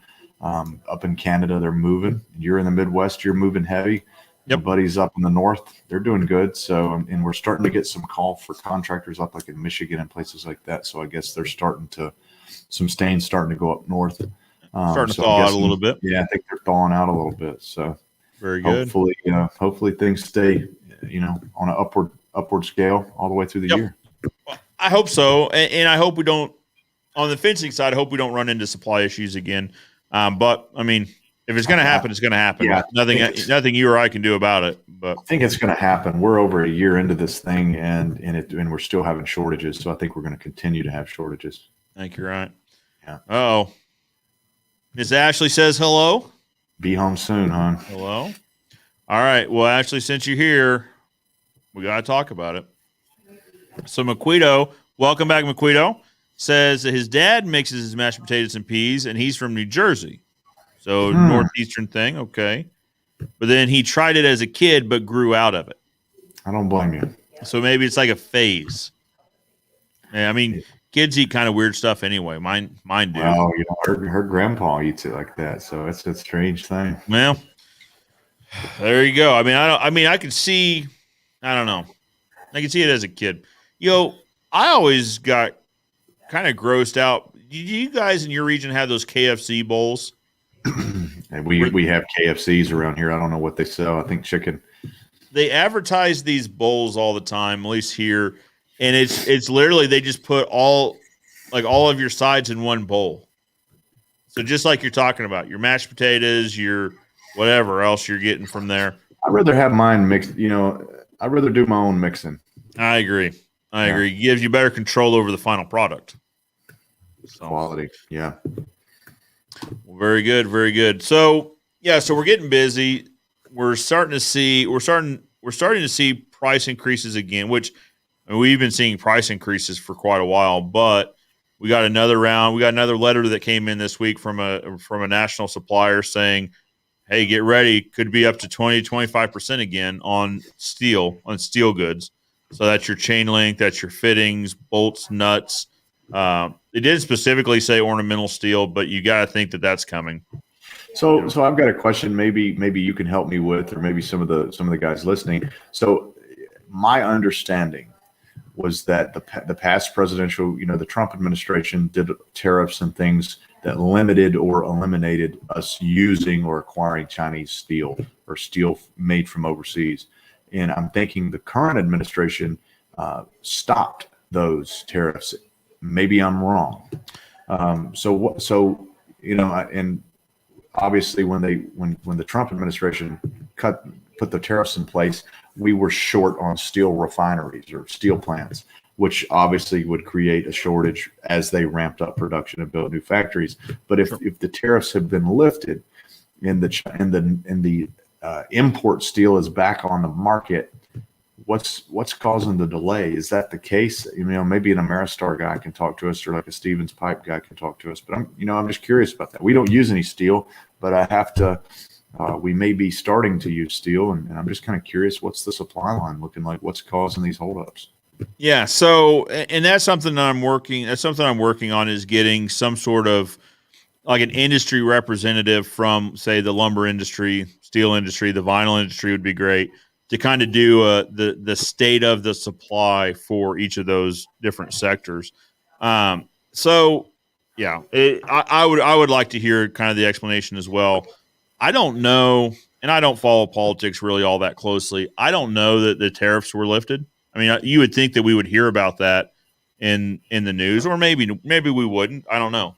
It's a good question to ask. I think Terry Stevens from Stevens Pipe and Steel would be a really good guy to have on about that. Sure. Yeah, absolutely. I'll have to reach out to him shortly. So the rain is here and it's coming in at this angle right here. Yeah. Coming in. Yep. You're getting what we got, it sounds like. Roger Wakefield is in the house. What is up, Roger? So Roger is the reason that this video is going on right now. That's the expert plumber. He's the expert plumber. So, and Roger is the sole reason that I do YouTube. Because, so here's the story of how Roger and I met. We were at Social Media Marketing World. It's probably been 3 years ago now, and is in San Diego, and it's every February. Anyway, we're there, and he came up. He said, "Hey, somebody said I was supposed to ask the guy that's wearing all orange. I mean, go figure. I was wearing orange head to toe and all that." I said, "Oh yeah." So yeah, and he said, "You're a fence guy." I said, "Yeah, I'm a fence guy." He goes, "I'm a plumber." So, oh, wow. I said, "What are you doing at the Social Media Marketing World? Like, what do you do for social media?" And I said, "Oh, we do Facebook. I'm trying to learn more about that and all sorts of stuff." He goes, "You don't see many tradespeople here." I said, "No, that's the truth." I said, it was mostly like marketing agency, that sort, that sector of folks there. So he said, "Do you do YouTube?" I said, "I thought about it." I said, "I don't do it a lot." He goes, "I've been doing it. It does really well. It's impactful for me." So, "Oh, that's interesting." I said, "You should do it." I said, "Yeah, I'll certainly think about that." And I didn't do it. And a year went by, and I saw him and Will there the next year. He said, "Brother, you are not doing YouTube. Why?" I was like, I'm a fence guy. Like, what is a fence guy going to talk about on YouTube? He says, "Joe, I'm a plumber, and I talk about plumbing stuff on YouTube." He said, "You need to talk about fence stuff on YouTube." And so we went and grabbed dinner, and we had probably a 2-hour conversation just about YouTube in general. And one thing led to the other, and here we are. So, Roger, thank you. I appreciate you holding my feet to the fire and making this thing happen, because none of this would have been possible if you hadn't just really pulled me by the ear and brought me to YouTube. I appreciate that a lot. Yeah. So when's the next Social Media Marketing World? Next February, or no, next March. It's typically in February. I want to say it's typically last week in February. Now it's. Let me double check this, so I'm not just talking out of school. They just recently have one? Well, they were supposed to. So this year's was digital. So last year, so their event was the last one. I went to pre-pandemic, and actually, it was people were talking about the pandemic while we were there, and then it was like they were shutting down airports on our way home. So this year they did a digital one. They did it digital workshops. So now this next year, 2022, is the week of March 14th. So it's actually mid-March this year or next year. But I'm telling you, I don't have any association with them. I pay full price to go, and I tell everyone that listens that if you do marketing for your company, you should be there, because they talk about anything and everything digital marketing, whether it's Facebook, Instagram, YouTube, TikTok, Pinterest, whatever, anything that's out there that they have industry experts come and talk. And it's absolutely unreal, the amount of value that you get out of this. I would love to go. I mean, you want to talk about drinking from a fire hose. So each section or each time slot, they have something like 4 or 5 speakers going at each time, or 4 or 5 tracks going. And each track could have a couple speakers going. So, I mean, you could have 6, 7, 8 people talking, obviously in different rooms, but at the same time. I mean, it is unreal to go to. And then afterwards you get access to they're recording each one. And then after that, you get access to all the digital files. So, yeah. So the only problem is you can't do them all. Well, there's no possible way. There absolutely isn't, because they're all running consecutively. So yeah, there's no chance that you could see all these things.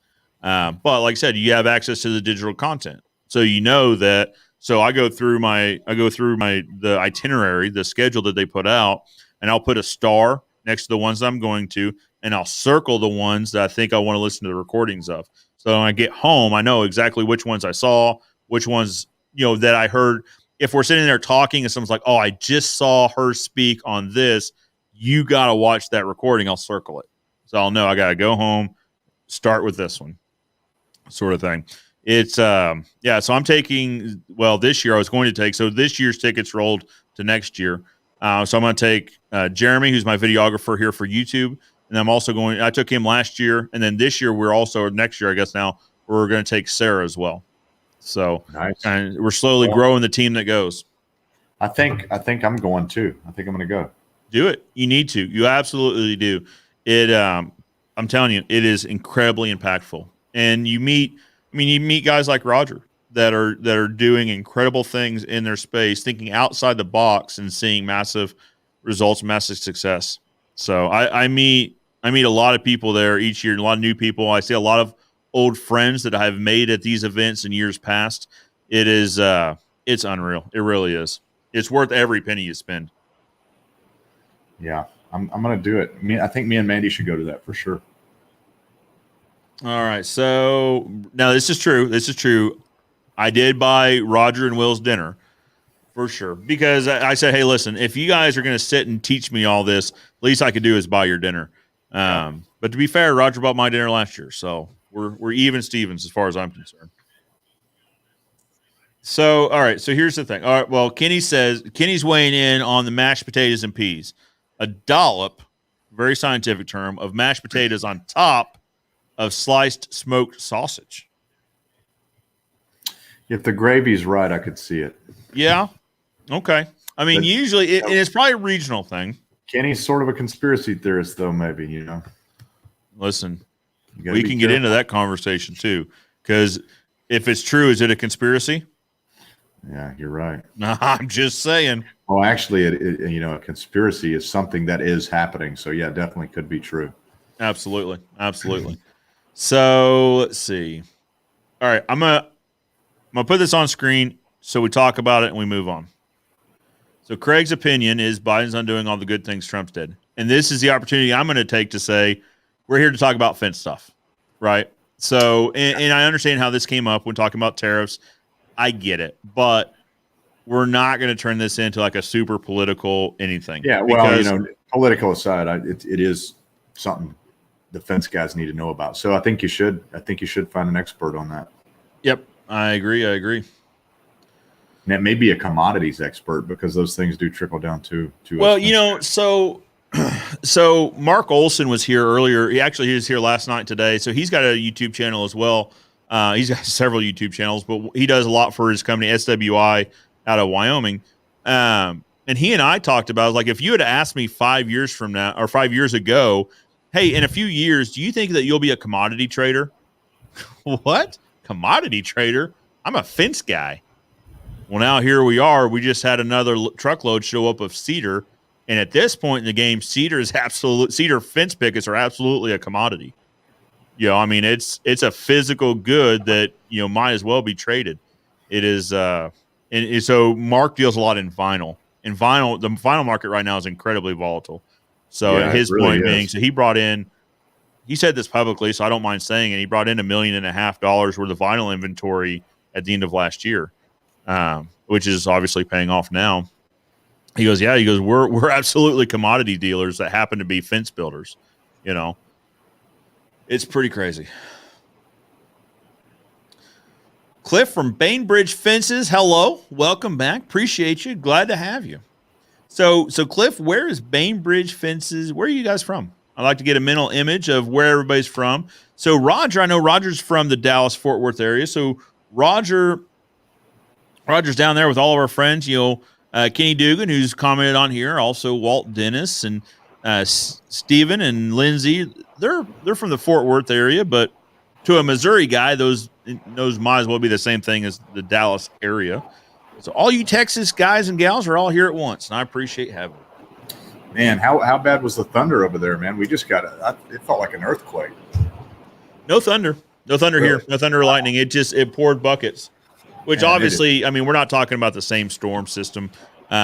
This one just hit here in Southwest Missouri. Usually it takes a good 4 or 5 hours, I think, at least to get over to you guys. Yeah. There in Nashville. So different storm systems, I think.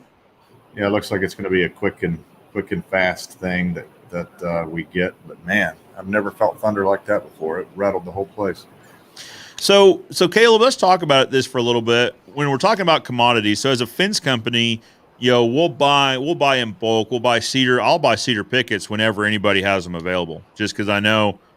Listen, that's what got us through last year, was just buying things early and as soon as they came on the market.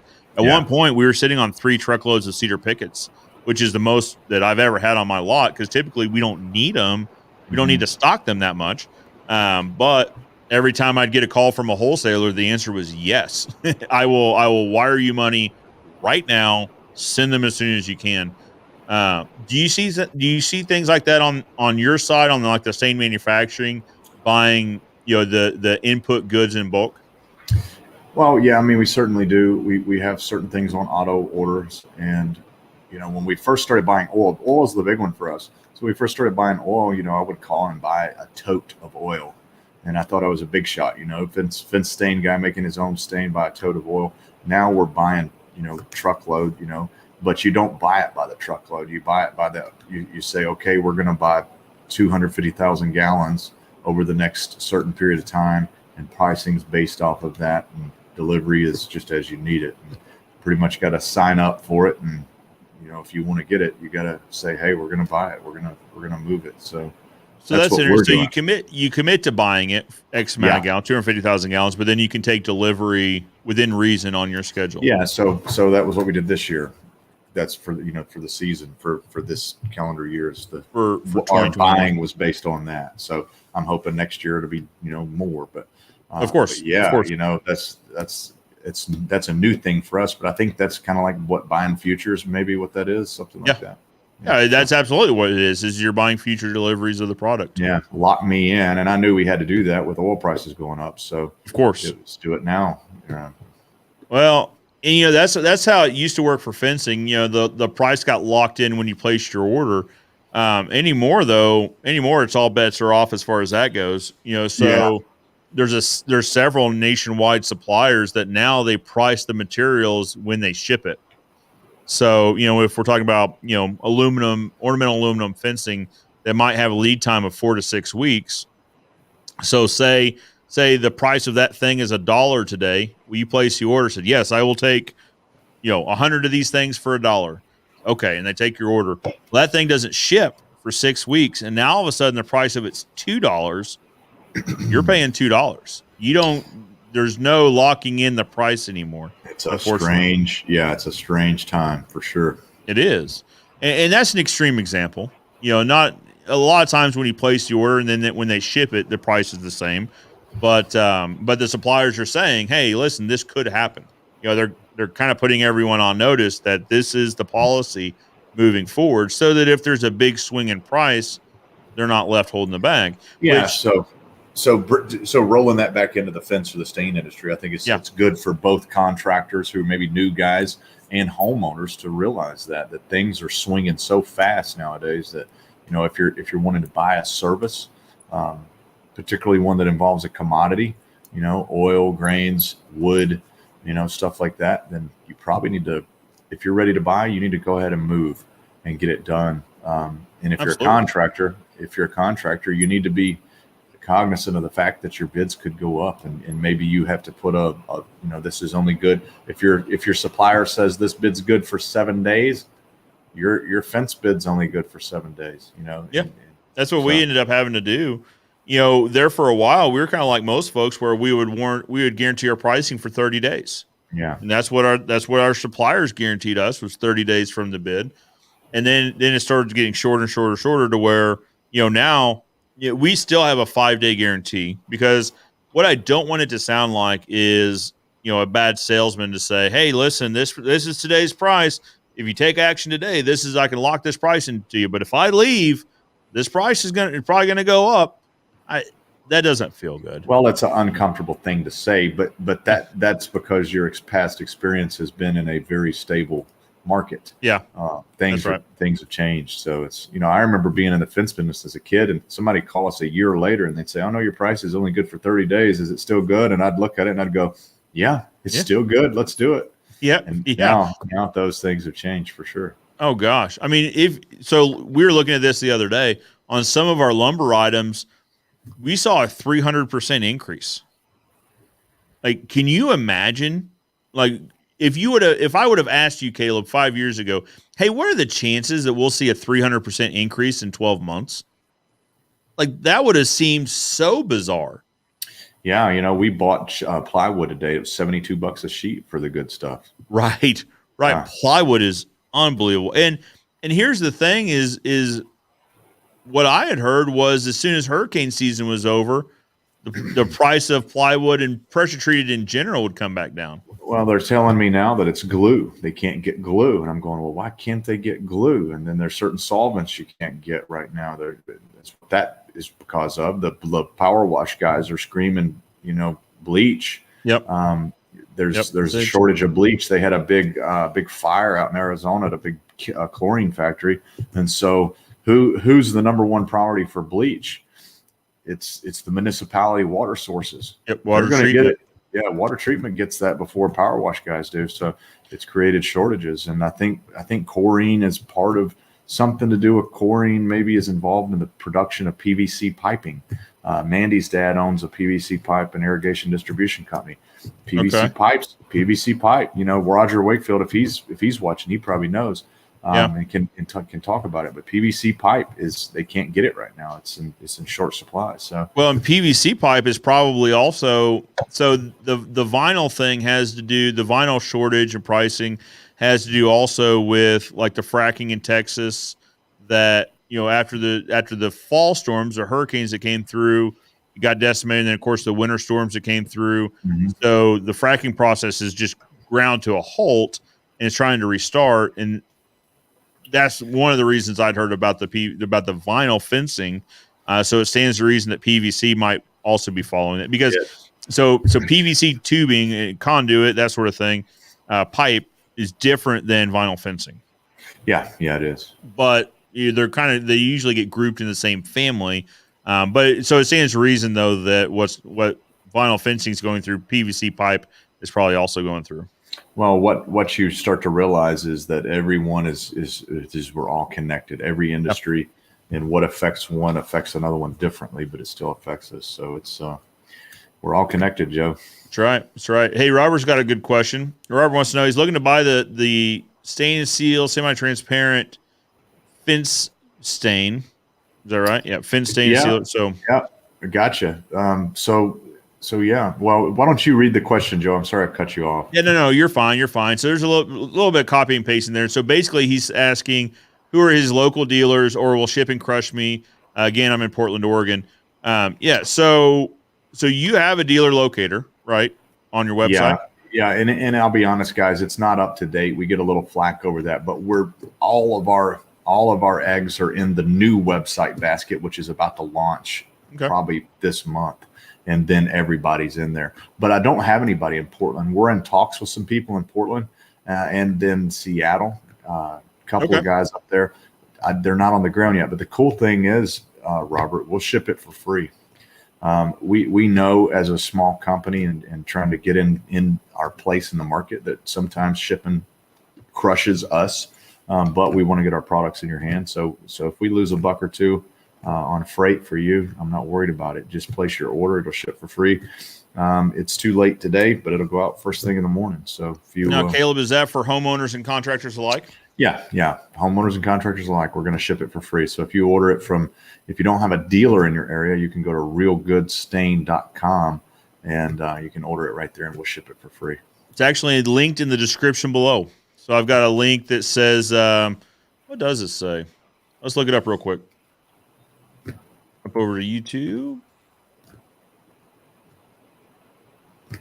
It's either the first or the second link down there. Well, of course, technology never works exactly the way you want it to when you want it to. Never does it?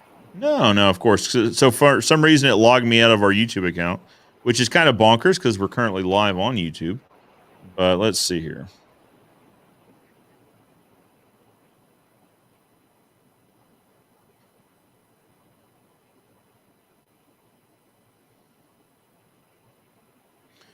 All right, so Well, I say that. Actually, I need to update the description. I'm glad I looked at this real quick. So hold one, guys, and I will update the description. I thought I did this, but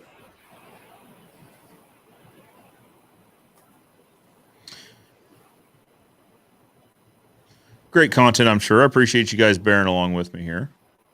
Been kind of a crazy day. Like I said, Mark Olson stopped by, and he and I recorded quite a bit of content today. Oh, really? Yep. So I'm excited to bring that out for you guys. But it took up a good portion of today. Well, all right. So this uploaded. So if you guys refresh your pages, the first link on there is going to say more information about stainless steel experts, which will also take you to their store. Cool.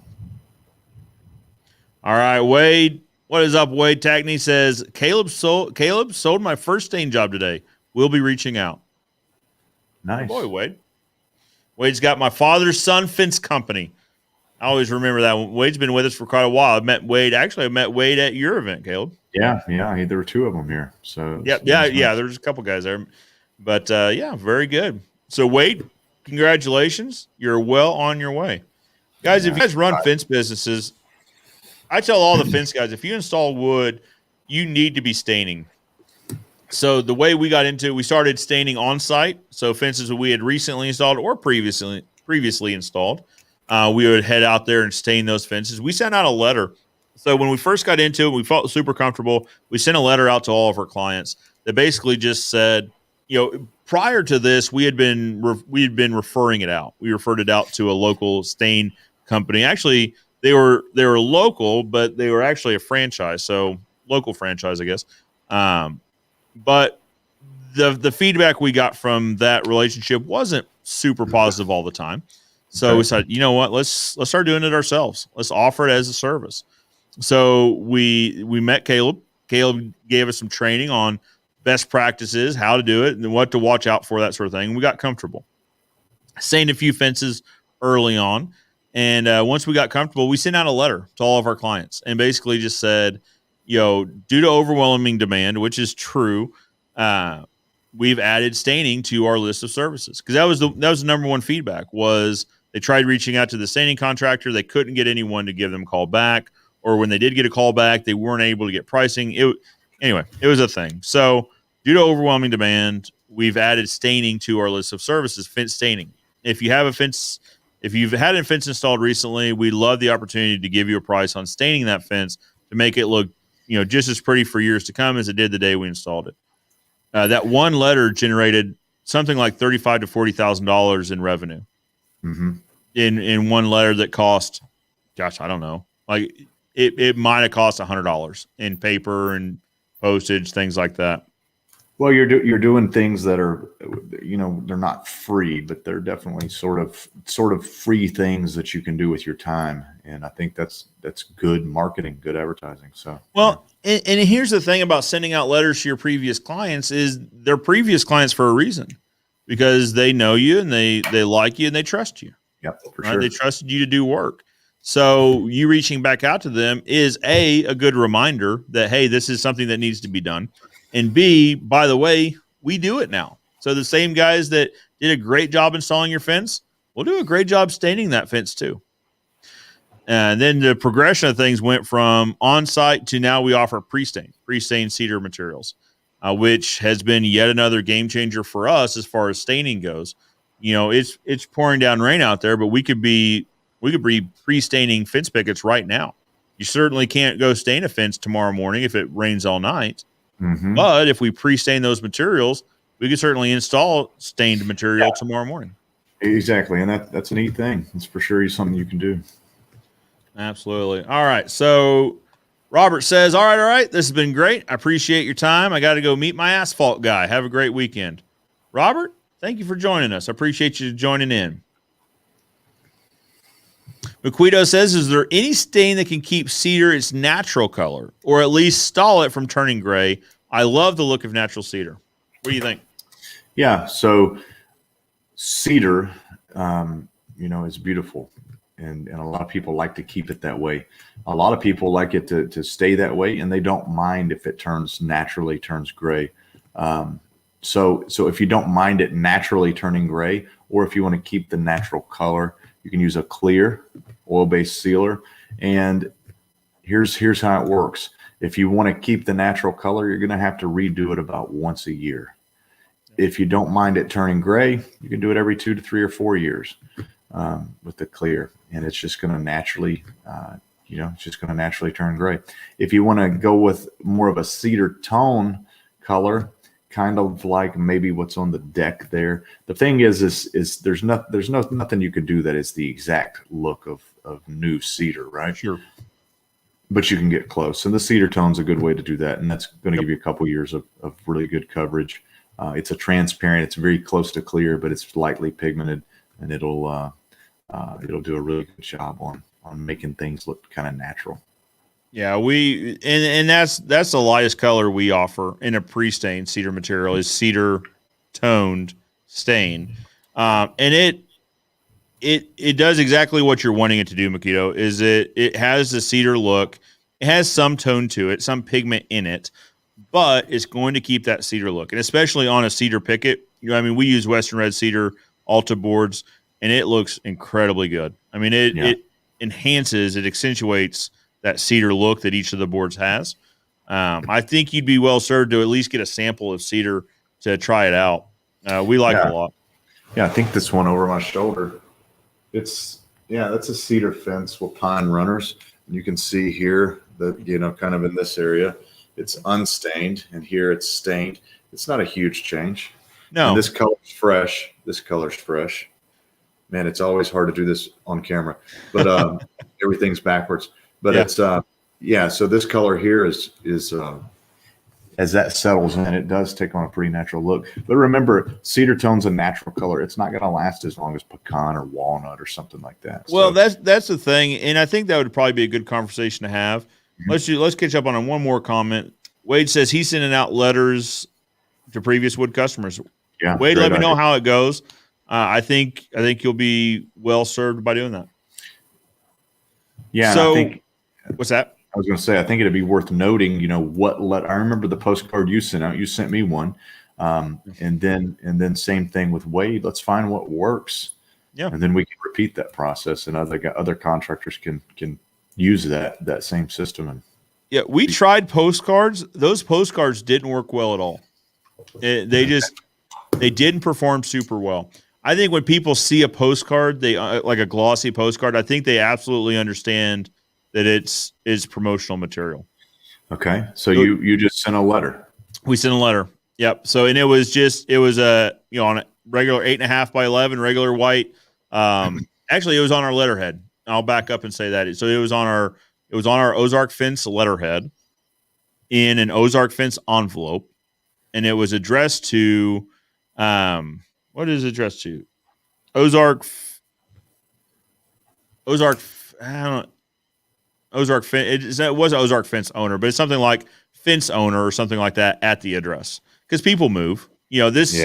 Our customer list, the one that we work off of, is somewhere between 10 and 15 years old. So people move houses on average every 3 to 5 years or less right now in this crazy market. So if you use somebody's name, there's a good chance they don't live there, but the person that does live there has a fence that you built, right? So you could do it to current owner, current resident. I'll have to go back and look and see what exactly the terminology we used, but basically, we made it clear that, hey, this is going to you because you have an Ozark fence. So I think some guys would probably be interested to know, what did the letter say? Yep.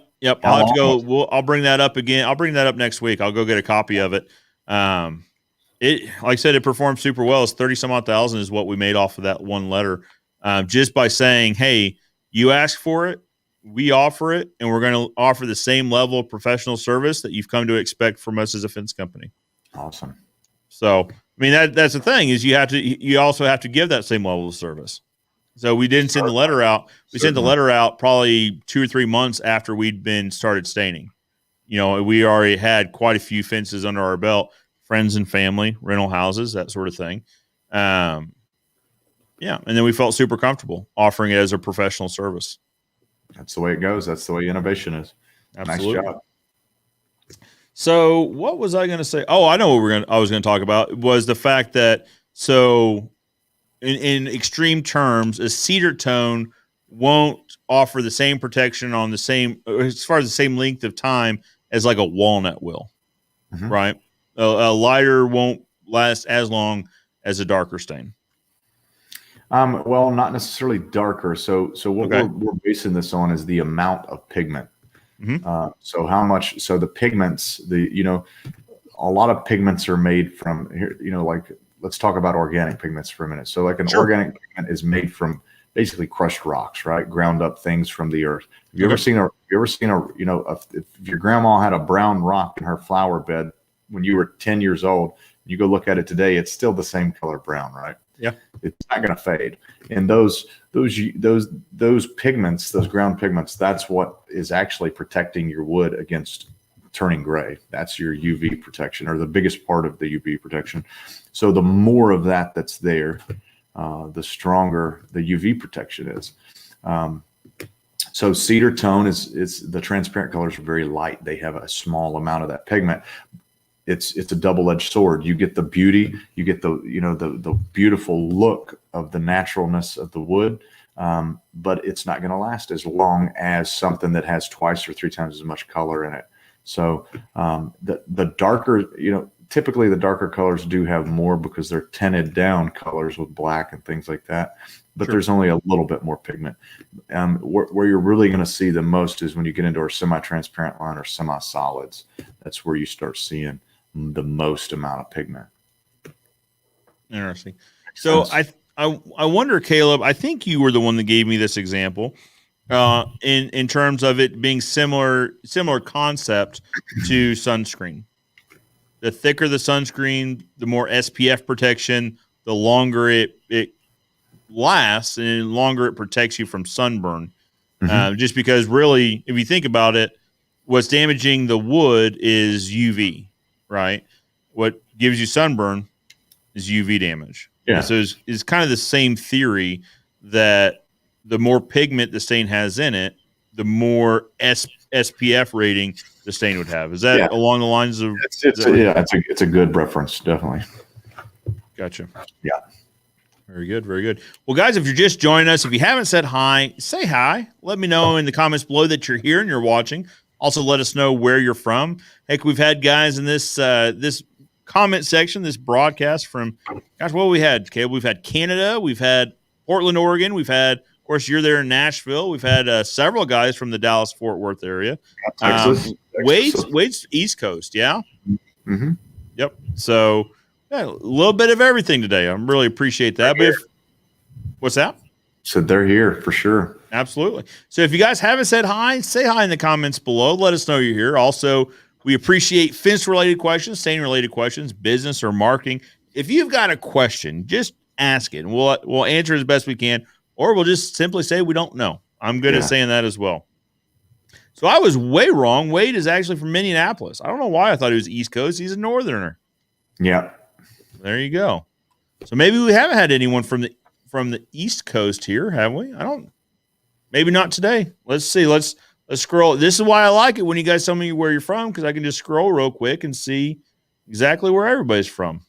Somebody's watching. That's right. So maybe no East Coasters yet. If you guys are on the East Coast and you're watching, let me know. Anyway, I like having a mental picture of where everybody's from. Gives me an idea how far this crazy YouTube thing reaches out there and finds people. Will is with us. Will H, hello from San Antonio, Texas. I like San Antonio a lot. Caleb, did you go to the Fence Tech in San Antonio? Gosh, it's been probably 4 years ago. I did not, but I would love to. I've been really wanting to go to San Antonio. It is incredibly pretty.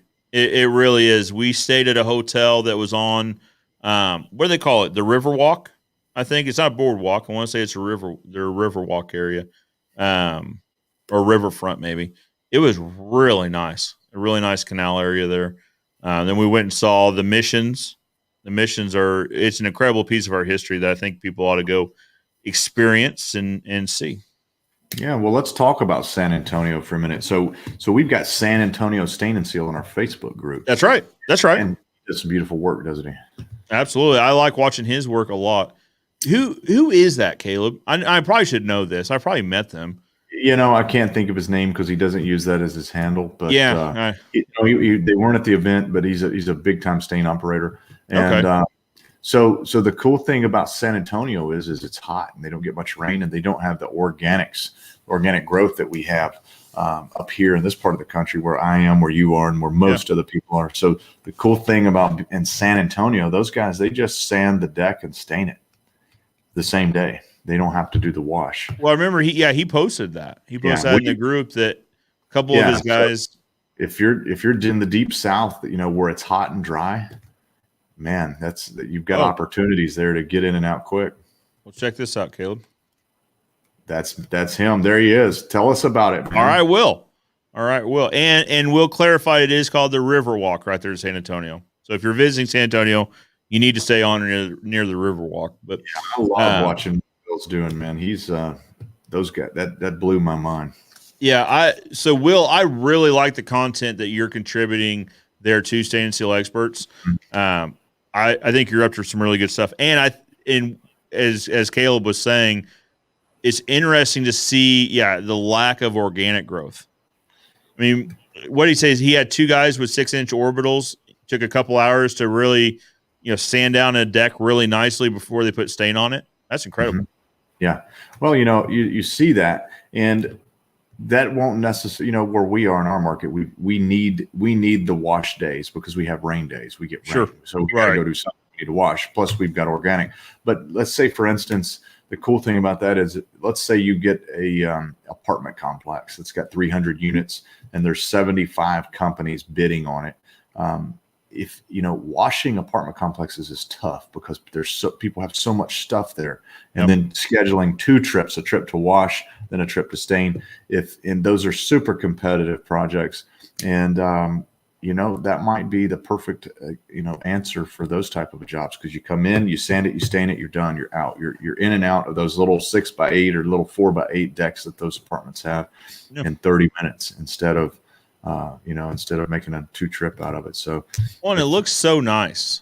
Yeah. Just having being able to sand it real quick and get down to the natural look of the deck.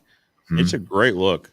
So, Will, how often, where it's super dry down there, how often are you guys recoating decks? If you made a recommendation to your customer, and don't, people that are listening, a recommendation doesn't mean if he says 2 years, if he says 3 years, or if he says 1 year, that doesn't mean the stain's gone and failed in 1 or 2 years. That means just like mowing our grass. What's a good maintenance interval for San Antonio, for the deep, dry South where you are? What are you recommending, Will? Yeah, we can ask Will. We can also ask Milquito, because he's also from the San Antonio area. And actually, technically, Milquito said before that it is Riverwalk. So Milquito, do you build fence? Let's see. I know the name is unique enough to where I know he's been on quite often. Yeah. Let's see. So Milquito hasn't really said today what exactly he does. He weighed in first off with the mashed potatoes comment. So appreciate you giving us your opinion there.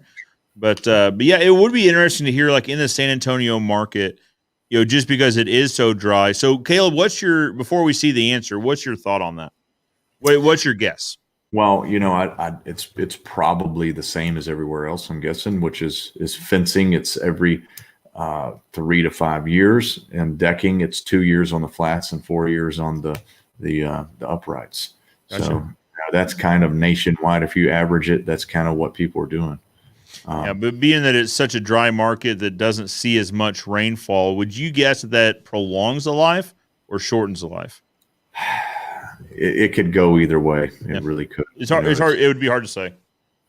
Yeah. So here comes your answer. Will says semi-solid about every 3 years, semi-transparent every 2 years, fence 3 years. Beautiful. So right there in the average. Absolutely. It's right on average. Yeah. So doesn't look like, there's no negative effects of not washing, at least down there. So I would go for it. If I was in Texas, that's what I'd be doing. Better believe it. And I bet I don't know how Southern California is. I bet Southern California is probably the same way. Probably similar. You would think it'd be probably similar.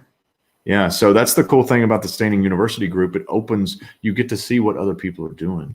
Yeah. And, you go, wow, that might work here. Let's try that, and Sure. if it does, it could be life changing for your business. So it's a neat thing.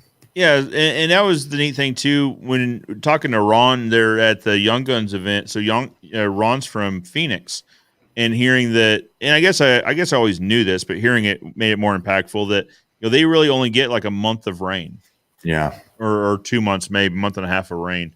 So I would almost bet that you probably see that there too a lot, where it's just really dry. So Ron was saying that they don't do much wood at all as far as decks and that sort of thing, just because the extreme heat and extreme dry just destroys it. All right. So Makito says that he doesn't build fence, but he's researching on how to rebuild his. Oh, Very cool. good. Oh, what I was going to say is, Moquito, if you build fence, Will Stain's fence, y'all should be friends. Yeah, absolutely. Absolutely. Well, and it sounds like Will would be a great resource in your area if you had questions specifically regarding your region, Yeah. So I'm just going to go ahead and put San Antonio Stain Company on the spot. Will, when are you coming on the Stain and Toe Experts podcast? I want to hear all about this that you guys are doing down there. There you go. I think that would be incredible. I'd love to hear that. Yeah, just go ahead and put the date in the box and we'll do it. Tomorrow. Absolutely. Yeah, but seriously, yeah. I mean, guys, I love hearing what different people are doing. It amazes me hearing what the West Coast guys do, the East Coast guys, and the Northerners and the Canadians, and then I see panel dipping. Pre-built panels. Yep. In the UK, their panels lift out. Okay. So in the UK, fence panels go in a track, and the panel slides down in this way, and it locks in, right? Okay. And then you can remove the panel. And there's companies that go around and they have a little trailer built and they do panel dipping.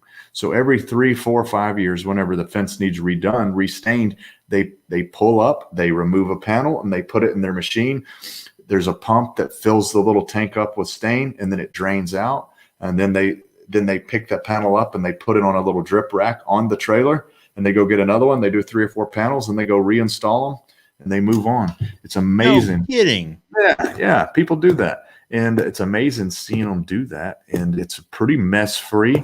And it's a pretty neat thing, And if you're watching and you're in the UK and you do that, let's talk, man. We don't want to steal your ideas, but we want to share them with the world and show them, it's a big thing over there. I would love to see that. That is, isn't that I'm crazy? trying to think about that. So is it similar to like a fence track scenario where it sits in that channel? So apparently in the UK, they, how the Northeast market is a lot of pre-built panels, and in Texas and Oklahoma, there's a lot of pre-built panels. Well, apparently in the UK, there's a lot of pre-built panels, but they're a different panel. They're like a picture frame panel, right? It slides into a track, so the panel slides into the track, but it's vertical, and so they can slide that panel out. You pull it up and take it out. And I think they're like 4 foot by 6 foot, maybe 6 foot wide, 4 foot tall panels. They have short fences there. And that's it. It's pretty cool. Well, now I'm going to need to research that because I would love, the one type of video that does the best on this channel is review videos. Hey, me and you do a review video on that together. I would love to do that. I would. You know what? Okay, so we're going to try something here in a second. We'll see who can make the most mind-blown face. I'll do some research on my end too, Joe, and I'll see if I can find it. Well, we're going to get through some comments, and we might just do this right now. But so Tom's got a question. So Tom asked a little bit ago. He was asking Will, Stain and Seal San Antonio, does Will always recommend oil-based stain? So, Will, what do you think about that? And then while Will's answering that, Caleb, what's your take on oil-based versus water-based stain? Well, it depends. So I quoted a project last night.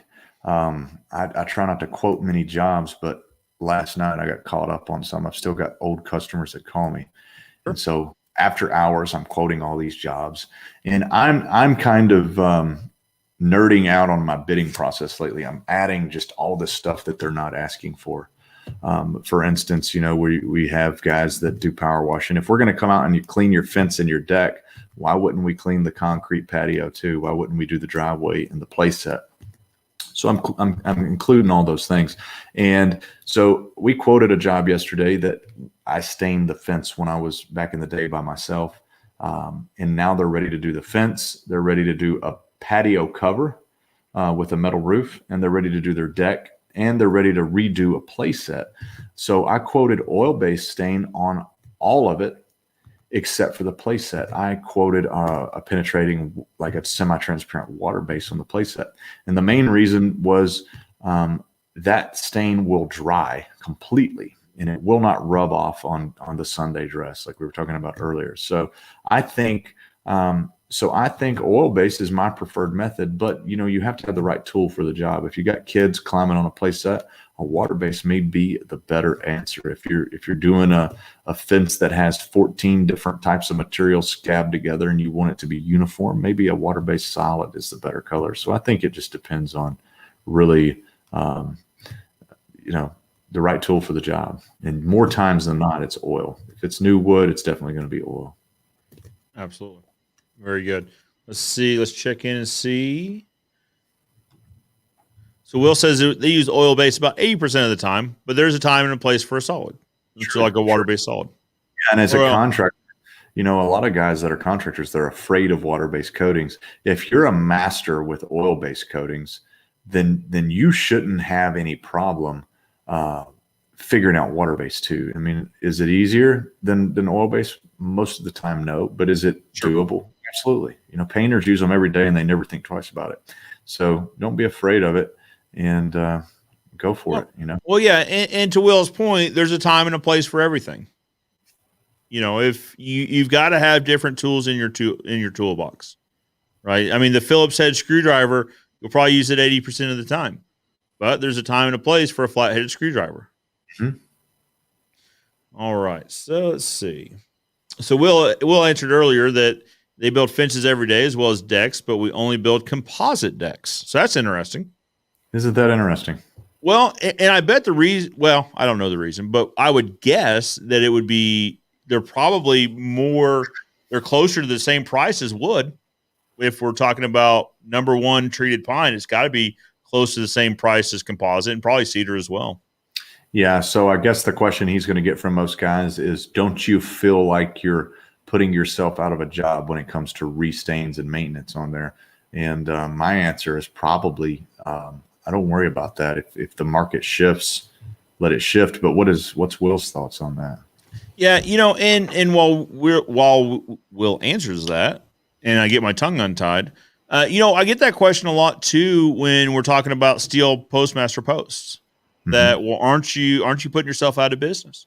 The number one reason for fence replacement is post rot, wooden post rot, and so they need to be replaced. And so a lot of the fence guys say, well, I'll never install steel Postmasters or steel posts in general because I make good money replacing fences. And that is certainly one way to look at it. My way of thinking is that might be true if they stop building houses and they never built another house ever again. Right. But that's not the case. We're constantly growing. My market is constantly adding new houses. They can't add houses fast enough to the market. So we could never replace another post ever again and we'd still be fine. Just only doing new builds, right? Yeah, well, the same goes true. What if Tesla didn't make a good car? Because if you make too good of a car, then you're not going to sell any more. And yeah, I'm sure that a car could be built better than most of your average cars nowadays to make them last longer, but they still last a pretty darn long time. I know when I was a kid, if you had like 90,000 miles on your car, you better start getting ready to trade that thing in. And, right. Now guys are running trucks with 200,000-300,000. I see trucks with 700,000 miles on them. So, and people still buying new ones. So I don't think it hurts to put out a quality. I really don't think so either. And like I said, I guess there's always more than one way to view a problem, but I think that's a short-sighted thought. I really do. Yeah, that's a good way to say it.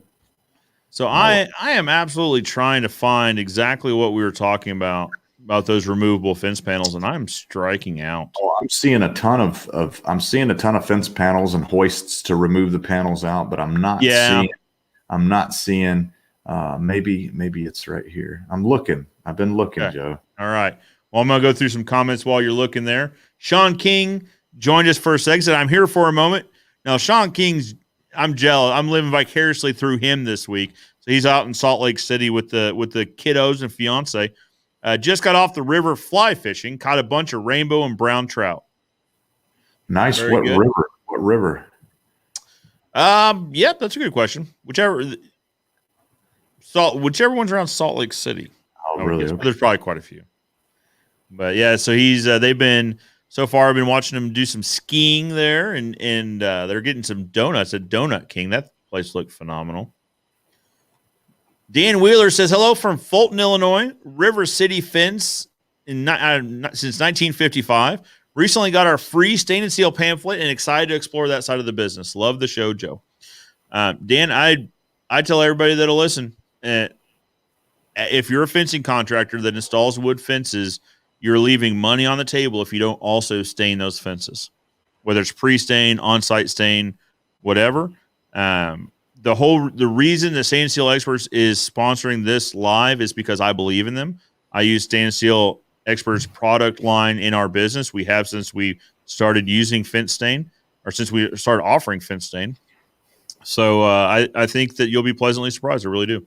If you've got questions as you're going through there, Dan, and we have this live every week. So Caleb comes on every month, typically the last broadcast of that month.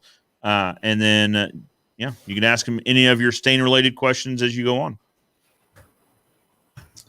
All right. And then, so Will did ask a question. Where did it go?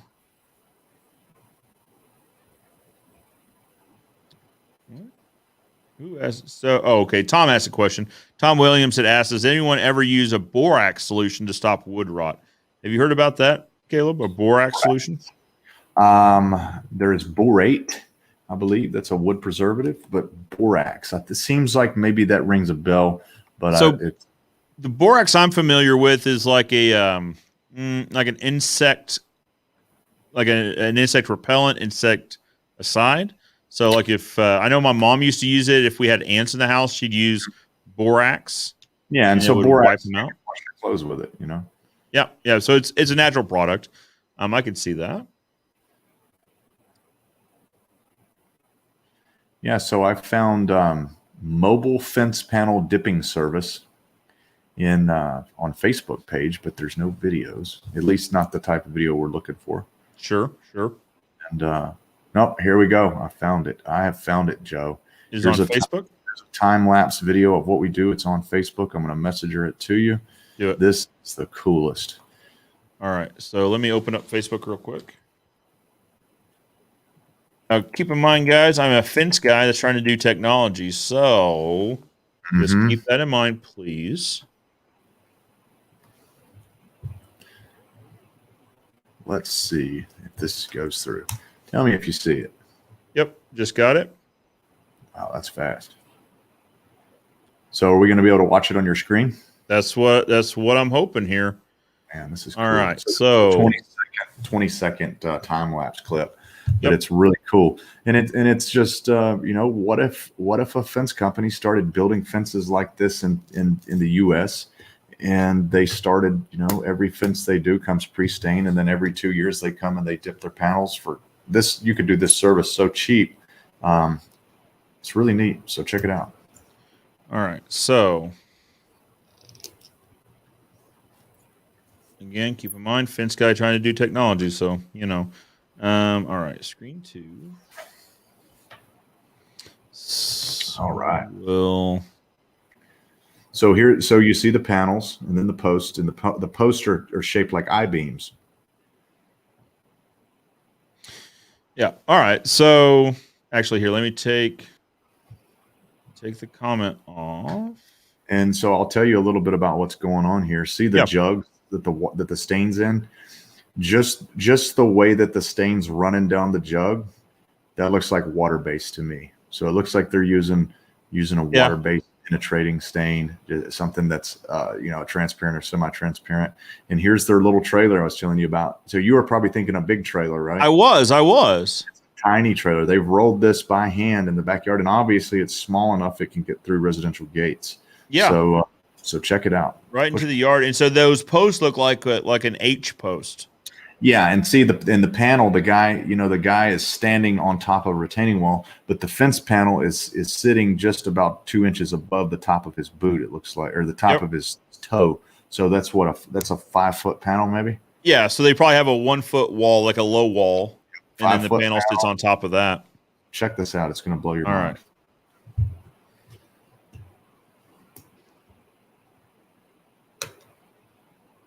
So you can see, I'm just going to pause it for a second. You can see, like you said, it's totally framed in. So it's a picture frame with a couple rails. And then they're, just dipping them in that. Yeah. In that tank. And see, they're doing this manually, it looks like. Yeah, I was going to say, so it doesn't go all the way. So I wonder if there's like a recapture. So the ones here? I've seen, they would fill it up and then they'd pump it out. But what it looks like to me, it almost looked like that the container that the stain is in raised up and then lowered down. I'm not sure if it did or not. If you might rewind and see. Yeah. After he did the first 1 or 2 panels, it seemed like it raised and lowered. Maybe I'm wrong. Yeah, because it doesn't look like it's as tall as the panel, obviously. So this is like, maybe 3 foot tall or something. Well, he just poured it in there. Yep. Oh, they're flipping the panel. Yeah. They're dipping it, pulling the panel, flipping it, dipping it in. Yep.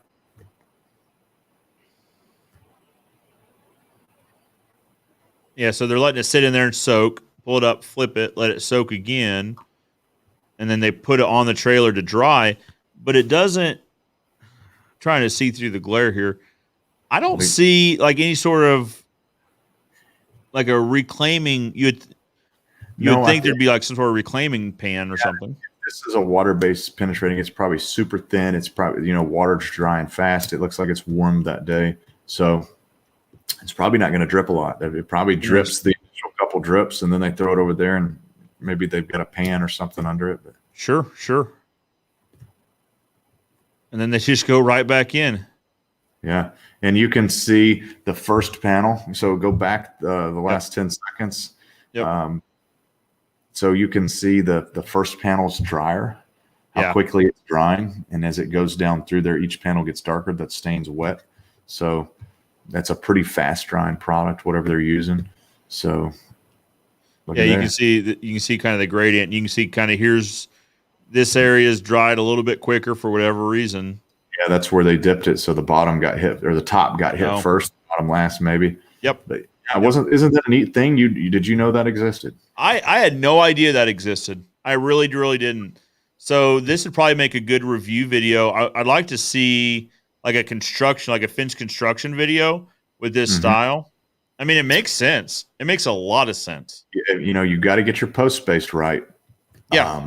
You got to be level, but you can build a jig for that. Mr. Fence has already designed this in his head. He is probably right now already building a tool to build this fence with. But yeah, I guarantee it. This fence just makes sense, right? That's the thing is his tools. When you go through his website, like his tools that he has on there, they do. Every tool he has in there makes perfect sense as soon as you see it. Well, think about this for just this fence style. So let's go ahead, Mrs. Jones, and let's get the premium H post. And we're going to put a basic panel in. Now, in 5 years, if you've got the money, you can upgrade to the premium panel. But your posts are still going to be good, and you can sell them on maintaining it. So if it's easy to maintain, it's more likely to be maintained. What I bet these posts are, Caleb? So in a lot of in the staining, or not staining, in the steel post video specifically, I see a lot of comments from the European market about precast concrete posts. That's probably exactly what that is. Because a lot of them are like, wait, you mean precast concrete posts are not a thing in the United States? I said, no, it's not a thing at all. But I bet, like looking at them, I bet that's exactly what this is. Yeah, so I wonder how heavy they are compared to a wet treated 4x4, and I wonder Oh, they've got to be so heavy. how hard is it to make that? How do they hold up? Because you see concrete stuff crumbles over time. So Yeah, it's going to depend on the concrete mixture, I'm sure. But yeah, it's worth looking into. I'd love to watch a construction video of how that fence itself is built. yeah, so wouldn't it be cool to make a concrete cast that had wood grain in it, and you could dye the concrete, and you could have a brown, wood grain post. Uh-huh. And let's do that, Joe. Let's play with that. I like that idea a lot. I really do. Let's get back to here.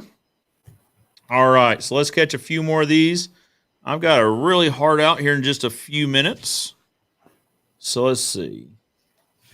Yeah, so Tom says wood fences rot like crazy here in Florida. It's a really, there's a lot of moisture in the air. It's a really humid environment. So I challenge you if wood fences rot in your area, check out the post saver sleeve. Absolutely. Well, yeah, absolutely. So post saver, I'm really excited. You and I have talked about it a lot. I've talked about it on this channel a lot. Al Martin's going to be on April the 10th, and we're going to talk about a little bit more in depth with him. I think that's an incredible product. I really do. So Makito wants to know, once you get this YouTube thing down, which, I mean, good luck with that. I don't know if I'm going to, but would you consider starting a Discord where pictures or videos from your viewers could be posted? So I've heard of Discord. Full transparency, I haven't messed with Discord at all, but I hear about people that have Discord channels. My question is, so we've got a YouTube or a Facebook page, a public profile Facebook page for Joe Everest, the fence expert. I wonder what's different, because on there you can post pictures and videos. I mean, I don't mind it. If you guys want to talk about, if you guys want to talk about fencing on Discord, I will absolutely start it. We're trying to get a subreddit made, but there's some stipulations with that. Really, wherever you guys want to talk about fence, I'm there. So yeah, if Discord is the channel where you'd like to talk, then absolutely, I'll certainly be happy to look into it for sure. So Will's responding to the composite deck. Well, composite is less expensive than cedar. Like how crazy of a world are we living in right now where composite is less expensive than cedar? Yeah, that's crazy. Who thought we would have seen this day? They still use cedar handrail. That makes sense with metal balusters, which requires staining the cedar handrail. I bet that is an incredible look. Composite decking, cedar handrail, metal balusters. Oh yeah, it's beautiful. Or cable. It would have to be. The cables, yeah, it looks so good. So Will, what do you think about the dipping that I just showed? What do you think about that? Or that Joe showed? My mind's still processing that. Yeah, share with us something that you've seen that's nuts. I mean, that's just crazy. So Tom's talking about the borax, so 20 mule team. So that's exactly. Yep. I remember it had something to do with mules. That's exactly what my mom used when we had insect issues. I say insect whenever the kids left something out and the ants got in the house. Well, I was going to say 20 mule team, and I thought surely it wasn't 20 mules. Maybe it was like 7 mules or 8 mules, and no, 20 of them. Yes, it was 20 mule team. So Tom's referencing an article he read called "Chemotherapy for Wood Rot." Interesting. We'll sure look into that. Will's got a question for you, Caleb. Do you like to use an M1 type product to your stain to prevent future mold growth? Certainly you can, but no, nothing in our product promotes the growth of mold or mildew. So if we were making a stain like something that would do that, then yeah, if we had like a linseed or a vegetable oil product, then we would. Ours is petroleum based. Also, like a water base, you got to look at it with water based coatings too. So yeah, I mean, if you want to use that stuff, I think from a contractor's perspective, I think it's certainly a good idea to offer that to your customer as a value add to your customers, right? Absolutely. Well, guys, we're about to wrap up here. If you got any last minute questions or comments, be sure to drop them in the comments below.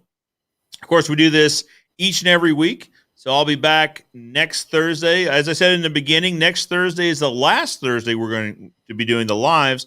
We're going to move it over to Saturday mornings. Saturday middays, 10 to 12:30 Central Standard Time every Saturday. I try to make it more convenient for folks and let more folks have access to the lives to ask their questions.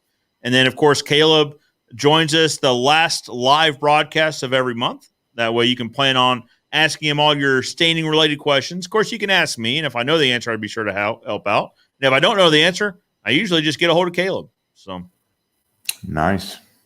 Kenny Dugan says, I installed a panel system similar back when I used to build. It used special brackets that slide in horizontal and not from the top. Brackets mounted to round posts could easily work on your post. Yep. And Joe, interesting. So it would just pull straight off. Yeah. And I'm looking, those are precast concrete posts, Joe. Interesting. Yeah. So that's in the comments. I'm learning. Here's the thing, guys. Here's the thing I love about the YouTube channel. I'm learning just as much as everybody else about how fence is built everywhere else. Right. So we get a lot of comments from Europe, UK, or UK within Europe, and then also Australia, New Zealand. For whatever reason, those are kind of the two places outside the United States where the channel is fairly popular. So, yeah, I'm learning just as much as you guys are. And that's the thing. Throughout Europe, specifically, for whatever reason, specifically UK, we get a lot of viewers from. Yeah, precast concrete posts are the way. It'd be interesting to look into them and see, I mean, they've been building fences in Europe longer than we've been a country, so we should probably look to them and see what's been working for them. And if it's precast concrete, then we probably ought to take a look at it. Oh, and there's no cutting those off if you don't get them deep enough, right? Oh, no, those are getting set to depth. But yes, that it's an interesting thought. Those would have to be just incredibly heavy, though, you would think. Yeah, they would. And so, my timer lights have timed out. So before we go, though, let's talk about Staining University 2022. Absolutely. I'd love to. It's scheduled February 24th and 25th, and probably the 26th. 2022, we're going to have Fence Install School. Mr. Fence, Sean King, he's already said he'd be there. Pressure Washing Institute, Ron Musgraves, all of those guys are going to be there helping you with that. And of course, we'll probably have you. I'm sure you'll be there. Yep, Ruben, absolutely. maybe we'll have a ton of really. We'll have a ton of great sponsors. We'll have a ton of great instructors there at this thing. So. If you go to 4 Staining University events, it's the same as a PhD in stain and seal and fence business. So we're getting close. Yeah, absolutely. Caleb, I have to commend you. I really like how you've been gathering like-minded individuals that are passionate about teaching others their particular craft. Right. So you do it for staining. Sean King does it for fence. Ron Musgrave does it for power washing, pressure washing. I really like what you're up to here. I mean, you're really creating kind of a mecca of learning there with your Stain and Seal University. Well, we love to do it, and just like you learn on this channel, we learn when we do the classes, and we love it. Well, not? In the medical field, the process is you learn one, you do one, you teach one before you can claim proficiency. You have to be able to teach your craft before you can claim proficiency, because teaching a craft makes you think about it differently. You have to understand it enough to explain it clearly and concisely. And it just gives you a different view of whatever it is that you're teaching. Yep, it sure does. So come on down and see us, man. Yep, I'm looking forward to last couple of things. Let's see. Bo asks, I have some very dark splotches on some of the redwood rails and the pressure treated posts. Is this mold? The fence is only about 3 weeks old. Yeah. So if it's in the bundle, so a lot of guys, and it's particularly with redwood, they're buying it and holding it for, if they've got it, they've been holding it. So it could be, redwood, when it sits in the bundle for a long time, mold forms really quickly on redwood because it's not treated, most of it. And so it could be that. It could be, and I notice a lot of the pressure treated posts, especially the dark burgundy brown colored ones over there in California, they get it looks like spider webs growing on them, and it's just some kind of organic growth. You could probably, if the fence is 3 weeks old, the sun will probably get rid of it. If it doesn't, sodium percarbonate would work. Or perhaps if you don't have access to that, you could use like a 1% bleach solution. So you would really dilute your household bleach down and put it on there, and it could kill that mold. Or even hydrogen peroxide might work. So you could try those things. But be careful if you do bleach it, you may end up having to bleach the whole thing, because bleach is very powerful, especially if you make it too strong. So very, and it's not really easy to blend it in. Can't blend it. I mean, that you've got to do the whole thing. It's not happening. All right. So WPH asks, he's back, wants to know how you dig post holes where there are large tree roots in the way. So first and foremost, if it's right next to a tree, we'll try to move the fence around the tree. We'll try to box out that tree. Just because as that tree is growing, it's going to push the fence over. And we don't want to harm trees, right? If it's not near a tree and we still are dealing with tree roots, typically we'll use a rock auger. We use augers on all, we'll use a Toro Dingo walk behind mini excavator, and then we'll just put a rock auger on it, and it typically chews through pretty much whatever we need it to chew through. And if it doesn't, we move the post is kind of our process. All right. So Wade says, so 2022 State University is the week after Fence Tech. That's right. Yeah, certainly. So it's going to be, I'm trying to get ahead of this and figure out my schedule for next February, because Ron's got his event in Houston. We're going to go talk to the folks there. The next week after that is Fence Tech in New Orleans. And we've got your event, the St. Cecilia University there in Nashville. So it's going to be a busy few weeks in February. Yeah, and the NAFCA, North American Fence Contractor Association Fence School, is right in that month. Is it? There's a bunch of them, man. Everybody wants to get in on February. Yeah, probably because it's not around the holiday season, but it's also not busy season yet. Well, guys who've been on the couch all winter because of bad weather, if March rolls around and it's the sun's shining, are you going to go make money, or are you going to go to class? Yep. Yeah. I get it. I absolutely understand it. I'm just trying to get everything crammed into 1 month. Yeah, it's a tough one. That's a tough one. All right. So Will says Fencecrete America builds concrete fence panels for about 10 years here in San Antonio. That's interesting. Nice. It'd be worth looking up, I think. Yeah. Well, guys, like I said, I've got a pretty hard out. We're about 2 minutes past 5:30 Central, so I need to be getting out of here. I appreciate you guys joining us. Caleb, thank you for your time. I can't wait. I enjoy this every single year. I always enjoy seeing you, or every single month where I get to talk with you. I really do appreciate your time, bud. Have a great day, man. See you guys on the next one. Yep, guys, for now, I'm Joe Everest, the fence expert, reminding you that good fences make good neighbors. And we'll see you next week.